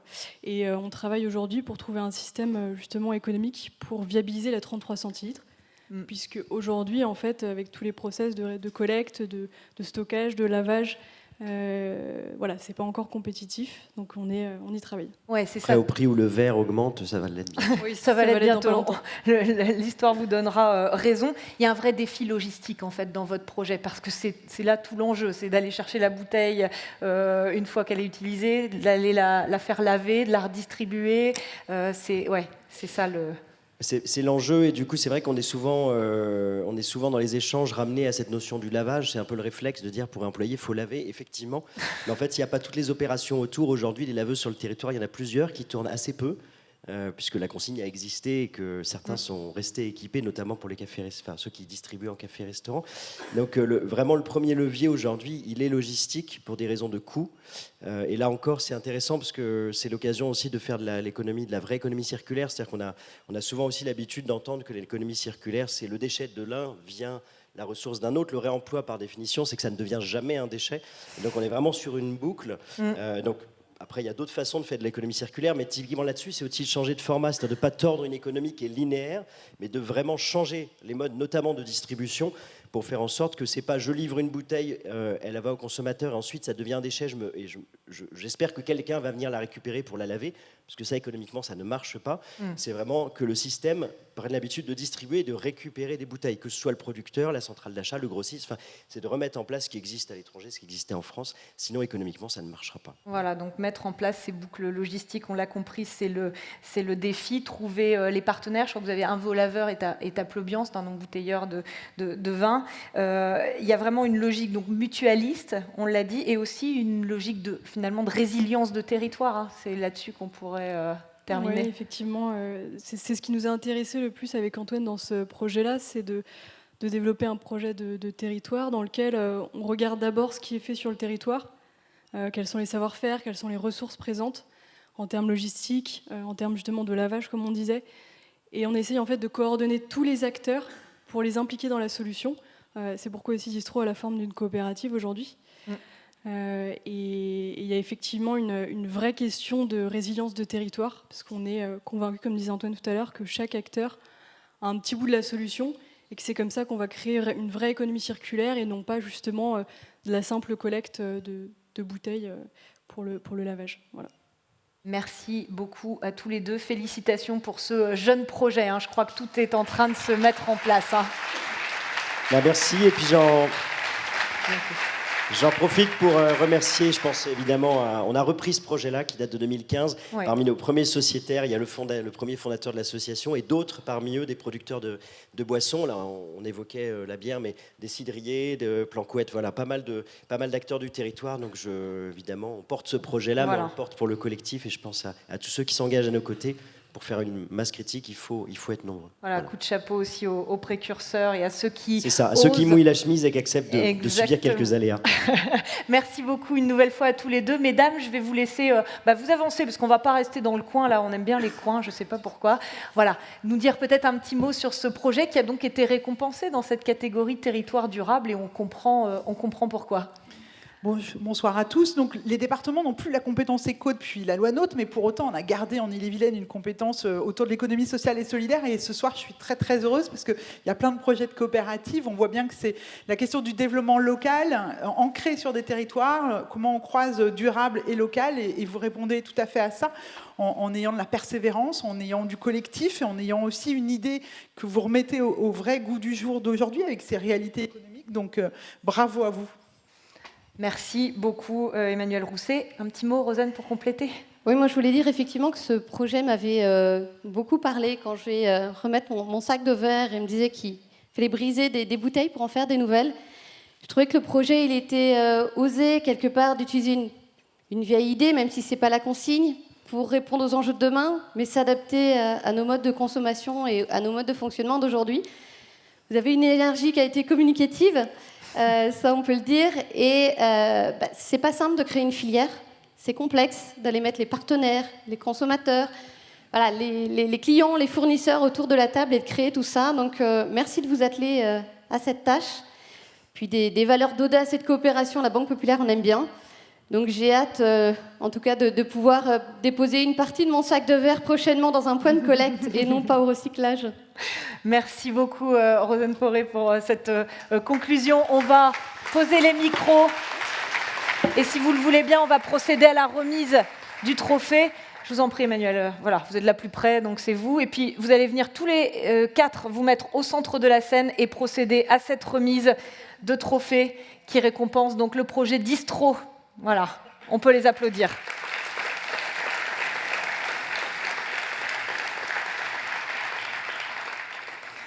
Voilà, c'est chose faite. Merci une nouvelle fois à tous les 4. Je vous laisse regagner la salle. Nous passons à notre dernière catégorie de la soirée, agriculture durable et bien manger. C'est Laurence Fortin, vice-présidente à la région Bretagne, qui nous rejoint pour cette remise et nous découvrons tout de suite les nommés.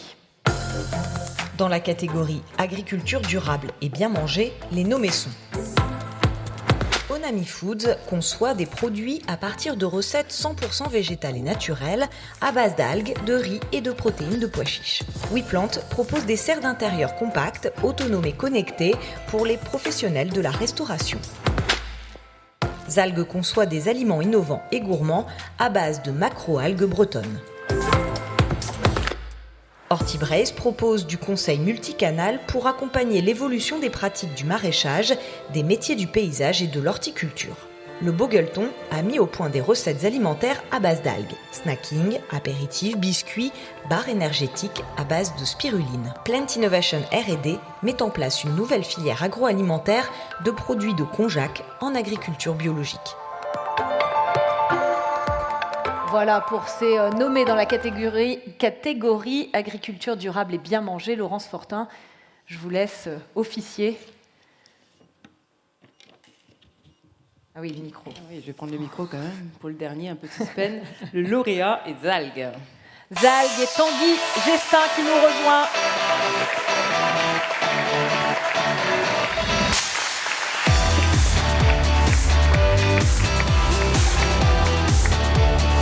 Félicitations. Merci. Tanguy. Ça tombe à pic. On a faim et soif. Oui, c'est ça. C'est Alors sûr. là, du coup, vous nous mettez en appétit. Vous concevez, vous développez et fabriquez des aliments innovants et gourmands à base de Macroalgues Bretonne. Vous êtes ingénieur en agronomie, Tanguy, ou en agroalimentaire, je ne sais plus. Agroalimentaire. Agroalimentaire, c'est mieux. À la faveur d'un projet avec le CEVA, le Centre d'exploitation des algues de Lannion, vous vous intéressez du coup à ce produit. Vous choisissez de le développer, mais pas comme un condiment, comme on le voit beaucoup ces derniers temps, mais plutôt comme un légume à l'asiatique. C'est vrai, quand on regarde un peu le marché des algues en Bretagne, il y a beaucoup de positionnements comme exhausteur de goût, comme condiment, des bords d'assiette. Et nous, notre idée, c'était un peu de se rapprocher de ce qu'on retrouve aussi dans les pays asiatiques, qui l'utilisent comme un légume. Il y a une stat que j'aime bien donner, mais les Japonais consomment 8 kg par an et par personne d'algues. Ça correspond quasiment, nous, en tant que Français, à notre consommation de salade. Donc voilà, on voit le potentiel que d'un point de vue culinaire, il y a quelque chose à faire, mais il y a pas mal de freins, et c'est là-dessus qu'on a essayé de travailler. Alors, 8 mois de R&D pour mettre au point un produit qui est donc celui-là. Alors, pas le orange ni le jaune, ça, ce sont des pommes de terre et des carottes. On ne fait pas des carottes, parce que là, on aurait eu un peu de mal sur le marché. Non, nous, on fait des dés d'algues à poêler. Notre objectif, comme je disais, c'était de travailler sur les freins à la consommation. Et sur ces freins, on va retrouver la peur du goût, la peur de la texture, la méconnaissance d'utilisation. Et on souhaitait vraiment apporter quelque chose de nouveau sur le marché des algues et de faire un peu ce qu'on pourrait dire autour de la pomme de terre, une sorte de nouveaux produits. J'aime bien dire qu'on fait la pomme dauphine en fait, de l'algue. L'idée, c'est d'avoir une nouvelle approche où on a un goût qui est un peu plus fin, une nouvelle texture. On va notamment les faire poêler pour aller chercher de la croustillance. C'est ça qu'on apporte et qu'on donne aussi en termes de gourmandise. Et tout ça avec de la praticité, c'est-à-dire que c'est quelque chose qui est déjà prêt et juste besoin de le faire poêler. Donc on rentre par les usages des Français avec la poêle. Vous avez travaillé avec de grands chefs, avec des cuisiniers, de la restauration collective. C'était important de mettre ce produit à l'épreuve quelque part. Exactement. Nos premiers marchés aujourd'hui sont plutôt la restauration hors foyer. Alors nos clients, c'est plutôt, alors c'est bien pour nous nos démarches commerciales, mais c'est plutôt des restaurants gastronomiques étoilés qu'on va retrouver en France et à l'étranger. Notamment, on a Dubaï qui est un de nos marchés, notre deuxième marché. Et l'idée vraiment, c'est de valider avec eux le côté goût, le côté texture, la praticité. Et demain, pour préparer un nouveau produit, un produit grand public, avec des valeurs nutritionnelles, avec un peu le coup de fourchette durable, qui sont d'autres arguments en tout cas pour aller chercher ce nouveau marché. Oui, et puis les consommateurs bretons peuvent en profiter, puisque vous travaillez avec des chefs à Auray, à Vannes. Donc, Exactement. Auray, Vannes, Lorient, Nantes. On espère ouvrir Rennes bientôt. Je fais un appel à candidature. S'il y a des chefs dans la salle. S'il y a des chefs dans la salle. Non, oui, voilà. Et en fait, on se rend compte, nous, on va travailler avec des prescripteurs. Quand on regarde un peu sur le marché de l'algue, il y a encore pas mal de freins, notamment auprès des distributeurs. Et il y a besoin d'avoir cette éducation autour du produit, ces positionnements dans les assiettes, ces recettes. Et donc, travailler avec des chefs comme ça nous permet vraiment d'avancer et de créer finalement du contenu pour demain faire des gammes grand public. On va peut-être parler de la matière première que vous utilisez, donc la macroalgue bretonne. Donc on n'est pas sur de la spiruline ou de la chlorelle, comme vous disiez. De l'algue bretonne, mais de culture. Alors oui, c'est un positionnement qu'on a pris. Alors on n'a pas pris les algues vertes, je suis désolé pour la région Bretagne. C'était un peu compliqué. Ouais. Non, niveau communication, non, je pense que non, voilà, c'est un des freins à la consommation, notamment la mauvaise image. Non, nous, notre objectif, c'était de travailler avec des algues de culture. On souhaitait, il y a des algues sauvages ou des algues de culture. Nous, c'était de s'inscrire dans une filière en fait durable, avec des gens qui vont avoir une maîtrise de la qualité, une maîtrise de la ressource, et on va essayer de valoriser aussi des algues qui ont parfois peu de potentiel dans l'alimentation. Nous, on travaille avec du kombu royal qui est plutôt utilisé comme un exhausteur de goût dans les soupes miso. Et là, on va le positionner et le travailler pour vraiment en faire un légume. Le laboratoire avec lequel vous travaillez pour l'élaboration de ce produit, il est breton aussi. Et oui, c'était aussi un de nos engagements, c'était de faire un produit 100% Bretagne, des algues du Finistère, un partenariat avec le Nord Finistère, avec le CEVA, Act Food, et également Idémer, avec qui on produit ces produits. Voilà, et puis un des futurs aussi pistes, une des futures pistes qui pourrait être explorée, c'est l'intégration de ces algues dans des plats préparés. Ça permet aussi de démocratiser le produit. C'est vrai que dans notre objectif, on souhaite positionner notre produit comme un produit intermédiaire, qu'on va retrouver finalement dans l'industrie agroalimentaire. C'est des cycles de décision qui sont beaucoup plus longs que le simple restaurateur étoilé ou non étoilé avec qui on travaille. Mais voilà, c'est vraiment de positionner l'algue comme un ingrédient à part entière en fait, dans des plats préparés ou en tout cas dans des recettes industrielles. Voilà, votre bagage pourra peut-être permettre de pénétrer aussi ce marché. Merci beaucoup Tanguy pour cette belle aventure. On va vous applaudir. Et puis, Laurence Fortin, il y a eu plusieurs appels aussi, ou plusieurs références à cette région Bretagne. Bon, bah déjà, vous féliciter, hein, vraiment un grand bravo. Et puis, bien sûr, l'ensemble des personnes qui ont concouru.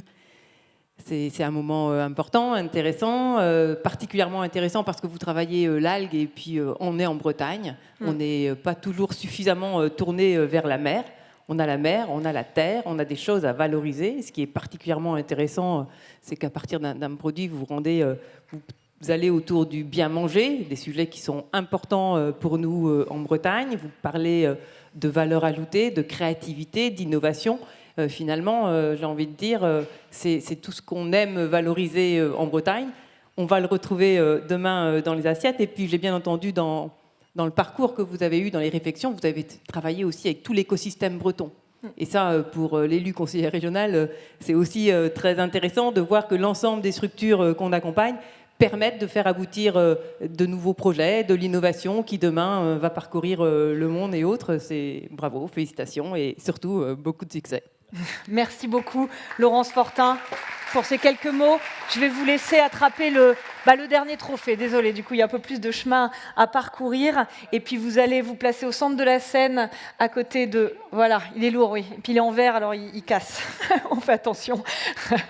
On félicite, s'il vous plaît, Zalg.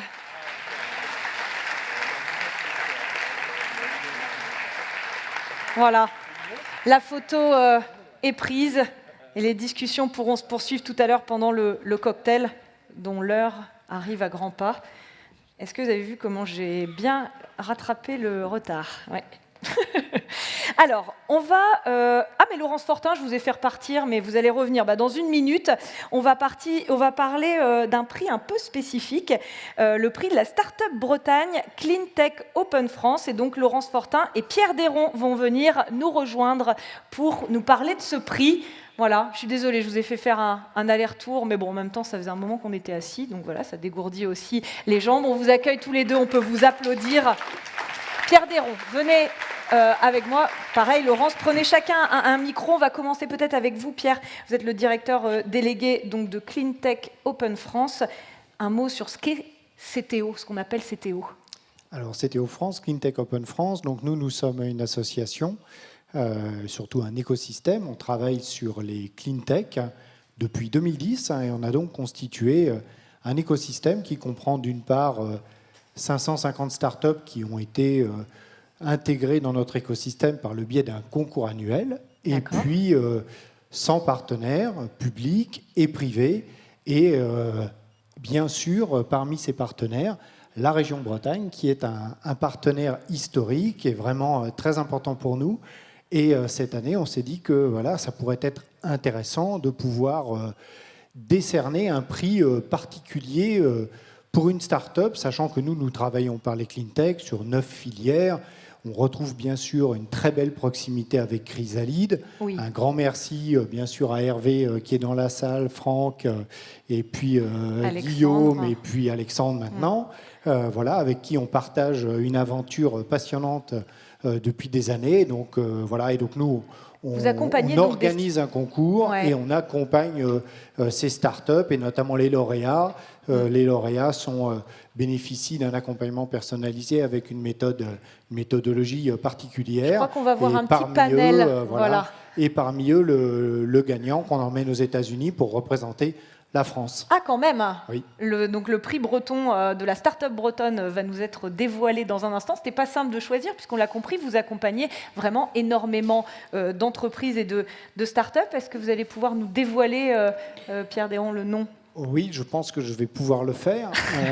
Roulement de tambour. On n'a pas de petit jingle. Sinon, ça serait peut-être un peu déceptif, mais effectivement, quand on voit plus de 100 startups candidates de Bretagne, 50 startups sélectionnées depuis 2010, et cette année, on bat un record, puisqu'on a, sur le concours de cette année qu'on vient de clôturer, plus de 20 startups qui ont candidaté de la région Bretagne. C'est la première région hors Île-de-France, et c'est remarquable. Donc voilà, le premier prix de la startup bretonne Clean Tech Open France est décerné ce soir. Parmi ces startups que vous voyez là, il a été difficile effectivement de choisir parmi les lauréats, les projets accompagnés. On voulait une start-up qui soit à la fois représentatif de ce cursus, de cette accélération, de cet accompagnement. Vous verrez dès qu'il sera sur scène que vous faites durer le suspense, là. Le parcours, ouais, un peu, ouais, le parcours qu'il a produit depuis, donc la start-up bretonne, le prix de la start-up bretonne est attribué à Energency. Energency et Arnaud Legrand. Ah bah Arnaud qui est là.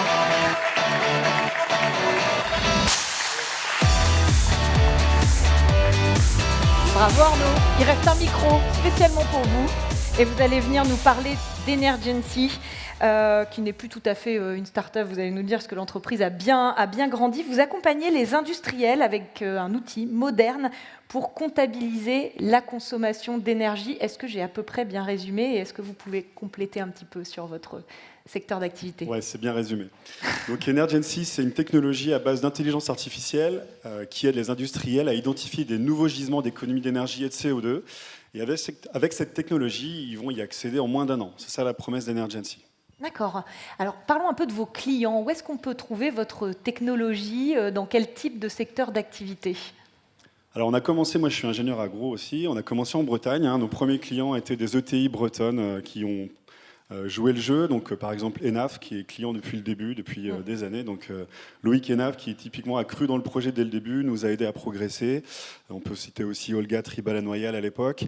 Et donc de fil en aiguille on a grandi, on a commencé par des Bretons, puis en France et maintenant on est à l'international. On travaille dans 10 pays dans le monde, dans 3 continents. Ah oui, ce qui est quand même pas mal en termes de progression. On est donc sur 10 ans de recherche et développement, une trentaine de salariés aujourd'hui, et puis un ancrage breton, voilà, que vous aimez à rappeler, que vous revendiquez même, parce que cet écosystème, on a parlé de fertilité tout à l'heure, c'est vraiment le cas. Oui, moi je suis originaire de la baie du Mont-Saint-Michel. Quand j'ai voulu démarrer mon projet, j'étais à Paris. Ma compagne aussi. On cherchait un endroit où se poser et où lancer le projet. On avait des familles effectivement autour de Rennes et puis effectivement la conjonction d'un écosystème innovant, des laboratoires. On travaille aujourd'hui avec l'INRIA et l'Institut Mines Télécom depuis le début. Ça nous a beaucoup aidé dans notre projet technologique. On a trouvé des financements. La région Bretagne, à l'époque, Loïc Chéné-Girard, qui était le vice-président en charge de l'innovation, nous avait aussi donné des moyens pour démarrer. On a été lauréat de plusieurs prix, le Cleantech Open, on en reparlera peut-être juste après. Et puis des clients et surtout des ressources, puisque notre matière première, ce sont les ingénieurs, ce sont les data scientists. Et aujourd'hui, je suis très fier de mon équipe, qui est toujours basée à Rennes et qui, du coup, est complètement impliquée dans ce projet-là depuis plusieurs années. Et voilà, c'est pour nous la meilleure raison de s'implanter à Rennes. Une croissance à 3 chiffres, voilà, une équipe qui grandit, des marchés qui s'ouvrent. Oui, vous êtes plutôt fiers de ce parcours, mais qui s'arrête pas là parce que voilà, les enjeux sont très grands dans votre secteur d'activité. Le marché est porteur et les enjeux sont importants. On parlait d'économie d'énergie. Là, voilà, vous trouvez toute votre... Oui, quand on a démarré en 2013-2014, on était vraiment au tout début de ce projet. Effectivement, les sujets économie d'énergie étaient présents, mais pas aussi prégnants qu'aujourd'hui. Je pense que vous l'entendez tout le temps dans tous les médias. Le prix de l'énergie, sa rareté, le carbone. Donc oui, forcément, on est très occupé en ce moment. Et ce qui est intéressant, c'est qu'on a effectivement beaucoup de clients qui viennent de l'étranger, technologie, parce que justement, elles sont solides et elles ont une certaine qualité. Voilà, c'est une belle histoire que vous nous avez racontée là et on comprend toute la pertinence de décerner voilà, ce premier prix de la start-up bretonne Cleantech Open, Pierre. Félicitations à vous Arnaud. On va peut-être compléter Laurence Fortin pour dire un petit mot sur voilà, ce prix et le partenariat de la région Bretagne avec Cleantech Open France. Peut-être déjà se satisfaire vraiment et félicitations parce que c'est un beau parcours. C'est un beau parcours sur un sujet majeur, mais on a déjà pas mal échangé aujourd'hui. Et on voit bien là encore que l'écosystème a fonctionné. L'écosystème partenarial et les continuums, on va dire, d'outils pour accompagner le développement de l'entreprise. Donc c'est presque un message que j'ai envie de faire passer à tous les lauréats et même ceux qui ne l'étaient pas aujourd'hui. C'est il y a des outils, il y a des partenaires à tout niveau, il ne faut absolument pas hésiter. Vous avez des idées, vous avez de l'énergie, on est là pour vous accompagner, on est là pour vous aider à vous développer. Et là, on a aujourd'hui un très beau témoignage, donc c'est vraiment un beau moment. Arnaud, vous vouliez compléter? Oui, j'ai pas trop eu le temps de le dire, mais je voulais dire merci aussi à Créatif parce que ça fait partie. Voilà, c'est une association qui nous a beaucoup aidés aussi. Hervé Daniel, sans compter, Guillaume Ménard et tous les autres. Et voilà, je suis très content de venir ici. Quand on nous a proposé ce prix, forcément, on a dit oui. Aujourd'hui, on est très concentré sur notre marché. On travaille évidemment, mais je voulais dire aux jeunes lauréats que j'étais à leur place et c'est super d'avoir ce genre de coup de projecteur. Il faut évidemment en profiter parce que c'est ce qui permet aussi d'avancer. Ouais, vous avez candidaté effectivement à ce trophée Chrysalide. Félicitations Arnaud Legrand, merci pour vos encouragements aussi. Il reste un dernier trophée, messieurs, dames. Voilà, c'est pas tout à fait le même que les autres. Voilà, il est à double face celui-là. Il casse pas, je crois, par contre. Donc voilà, on va procéder à la remise du trophée. Voilà, venez tous les trois. Ah voilà, bon, il y aura une photo pile et une photo face. Comme ça, pas de jaloux. Voilà, on peut vous applaudir une nouvelle fois, Arnaud et toute l'équipe de la start-up Energency, qui n'en est plus vraiment une aujourd'hui. On arrive quasiment au terme de notre cérémonie, mais on ne va pas s'arrêter là parce que on l'a dit à demi-mot, mais vous le savez, le jury nous réserve parfois quelques surprises. Il faut dire qu'il a l'embarras du choix avec donc la possibilité de remettre quelques coups de cœur. Et pour nous en parler, je vais demander à Hervé Denis, président de Bretagne Éco-Entreprise et président du jury, de venir me rejoindre. Ah, je vous vois tous sourire, Hervé. Alors une nouvelle fois, il n'y a rien à appuyer, tout fonctionne. Venez à côté de moi, Hervé, vous allez nous expliquer un petit peu ces coups de cœur. Ils sont au nombre de 3, je crois, cette année. On va les découvrir un petit peu plus tard pendant le cocktail. Mais expliquez-nous un petit peu pourquoi des coups de cœur et qu'est-ce qui vous guide finalement dans leur choix. Alors déjà dire qu'on a parlé d'Hervé à plusieurs reprises, Hervé Daniel, c'est vrai que le coup de cœur n'est pas systématique. Et ce qui se passe, comme on l'a évoqué tout à l'heure, c'est qu'on est une dizaine. On est une dizaine en jury, il y a 3 jurys. Et la difficulté d'exercice, vous l'avez compris, c'est qu'on a des très bons dossiers. Il faut se mettre d'accord. Voilà. Et donc il y a une concertation.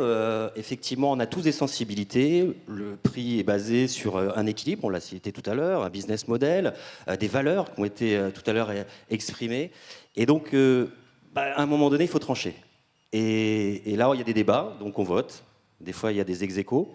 C'est là que ça commence à être compliqué pour nous. Donc ça se joue, Quand vous avez un gagnant qui se détache, c'est super, tout le monde est content. Et on a eu effectivement, lors de ces journées, des difficultés. Et puis aussi, on identifie des structures il leur manque pas grand-chose, où on identifie qu'il y a quelque chose qui pourrait arriver si on leur donnait un coup de main. Donc on parle vraiment de coup de cœur pour faire en sorte que derrière, elles soient mises en lumière, ces structures. On en parlait tout à l'heure, c'est très important. Et qu'on puisse derrière les accompagner d'une manière ou d'une autre pour progresser. On les découvre, ces Allez, 3. c'est parti. C'est parti.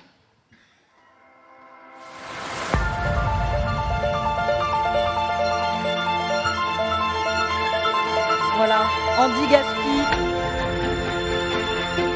Agriodor et Tribal. On peut les applaudir, ces 3... Ces 3 coups de cœur. Alors, effectivement, on va les découvrir pendant le cocktail. Hervé, juste un mot, vous le disiez, c'est un coup de cœur, coup de pouce un peu, en fait. Oui, c'est ça, ouais. C'est les deux. Et le coup de pouce, parce que, comme je l'ai dit tout à l'heure, souvent, il ne manque pas grand-chose. Les équipes de créatives ont fait un gros boulot pour les accompagner. Le fait de passer devant un jury de professionnels leur permet aussi d'échanger pendant les questions-réponses qui sont à la fin des échanges. Et ça peut être le déclic. Et donc après, on fait ce choix. Donc il s'est porté sur ces 3 structures-là. Les autres étaient aussi des très bons dossiers. On espère en tout cas que ces 3-là, elles ne seront pas oubliées et ça leur permettra d'avancer pour la suite. En tout cas, vous allez les découvrir pendant le cocktail puisqu'ils vont se prêter au jeu du pitch. Donc ce sera à l'occasion d'aller les écouter et puis peut-être aussi de leur poser quelques questions à l'issue. Il ne faudra pas hésiter. Voilà, Tribal, La Biscuiterie, Andy Gaspi et Agriodor pour ces coups de cœur. Voilà. Sachant que vous pouvez candidater plusieurs fois à Chrysalide. Donc voilà, on peut retenter sa chance pour un trophée. Et on en revoit passer et qui sont lauréats des fois. Voilà. Mais c'est très bien. Merci beaucoup Hervé Denis pour ce travail que vous faites avec tout le jury mobilisé pour décerner ces trophées. On a compris que c'était Voilà. Un challenge aussi pour vous. On va conclure cette cérémonie et cette 14e édition de Chrysalide Écoactivité avec Philippe Martineau, qui est le président de Bretagne Compétitivité. On vous accueille et on vous applaudit, Philippe Martineau. Je vais vous laisser attraper un micro et peut-être venir un peu dans la lumière, à moins que vous préfériez... Merci. Peut-être quelques mots et puis remercier nos partenaires. Je me disais que après une cérémonie comme je viens de vivre, comme nous venons de vivre, on ne peut que se féliciter de cette dynamique sur notre territoire breton. Remercier bien sûr tous nos financeurs partenaires, je pense à EDF, je pense aux banques, je pense à Arkea, Crédit Agricole, je pense aussi bien sûr, Laurence, à la région, aussi Jean-Pierre à la région aussi de la Chambre de commerce, puisque aujourd'hui nous sommes partenaires, mais je suis très heureux et très fier de pouvoir participer. Si je devais conclure quelque chose sur une cérémonie de cette importance, avant peut-être de répondre à vos questions, je me suis posé la question de me dire, après tout, c'est quoi l'innovation ? Et fondamentalement, je pense que l'innovation, pour moi, c'est innover, et encore ce soir, c'en est l'exemple, c'est créer de l'utilité. Et créer de l'utilité, pour moi, c'est satisfaire un besoin latent. Tout à l'heure, Alexandre Perra nous disait qu'il fallait répondre à un besoin latent du consommateur. Et je crois que c'est fondamentalement la définition qui me va bien, qui est la notion d'innovation égale, effectivement, créer de l'utilité. Et aujourd'hui, je pense qu'avec les crises climatiques que nous vivons, énergétiques, innover prend tout son sens. Innover en Bretagne, bien sûr, encore plus, puisque nous sommes très fiers d'être dans un territoire d'innovation et d'innovation. Et puis, les projets mis en lumière ce soir illustrent bien la diversité dans nos domaines et des acteurs différents qui prennent part à cette transformation de l'économie. Et je crois que pour nous, Chambre de commerce, nous sommes très fiers, et par le travers de Harris et Créatif, qui, par cette fusion, et je remercie effectivement les fondateurs de cette association, puisque je ne suis moi que le nouveau président, je ne porte ces valeurs que depuis cette année.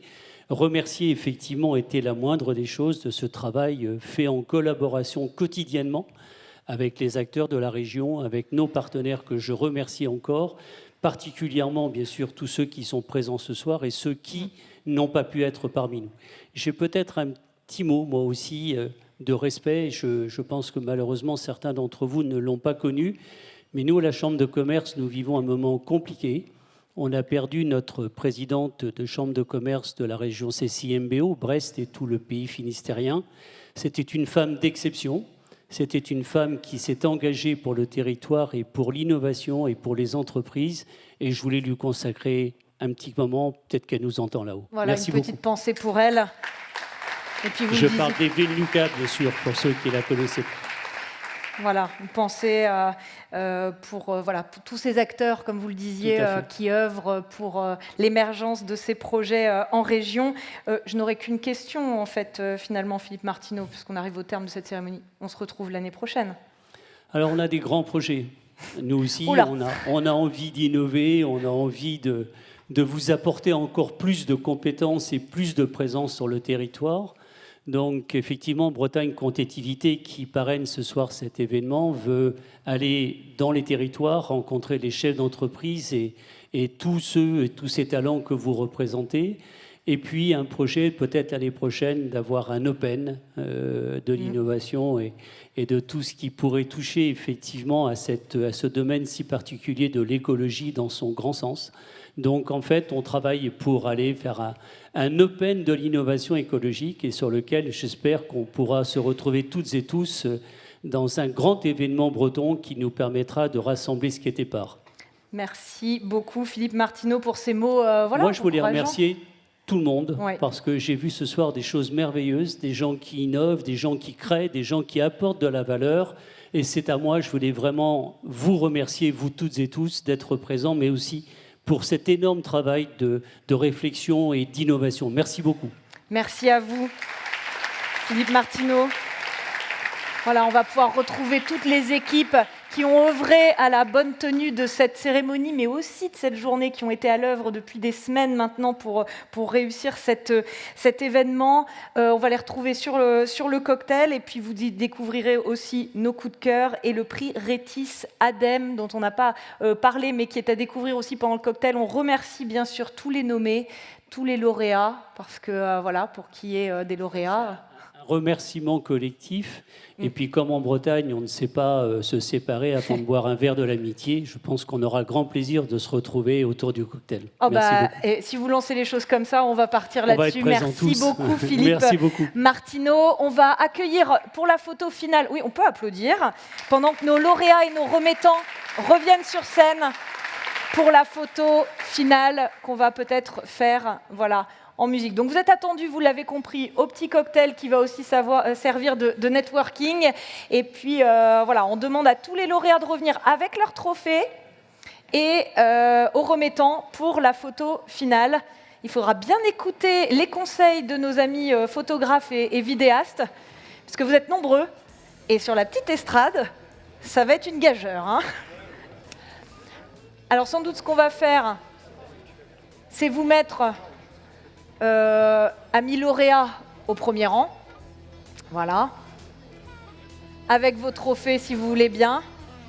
Et puis pour ceux qui sont encore dans la salle et qui assistent à cette photo, une fois qu'ils seront tous là, on va pouvoir peut-être faire un tonnerre d'applaudissements pour tous ces beaux lauréats et leurs projets qu'ils mènent avec passion et envie. On peut les applaudir si vous voulez bien. Une dernière fois, voilà, pour ce beau parterre.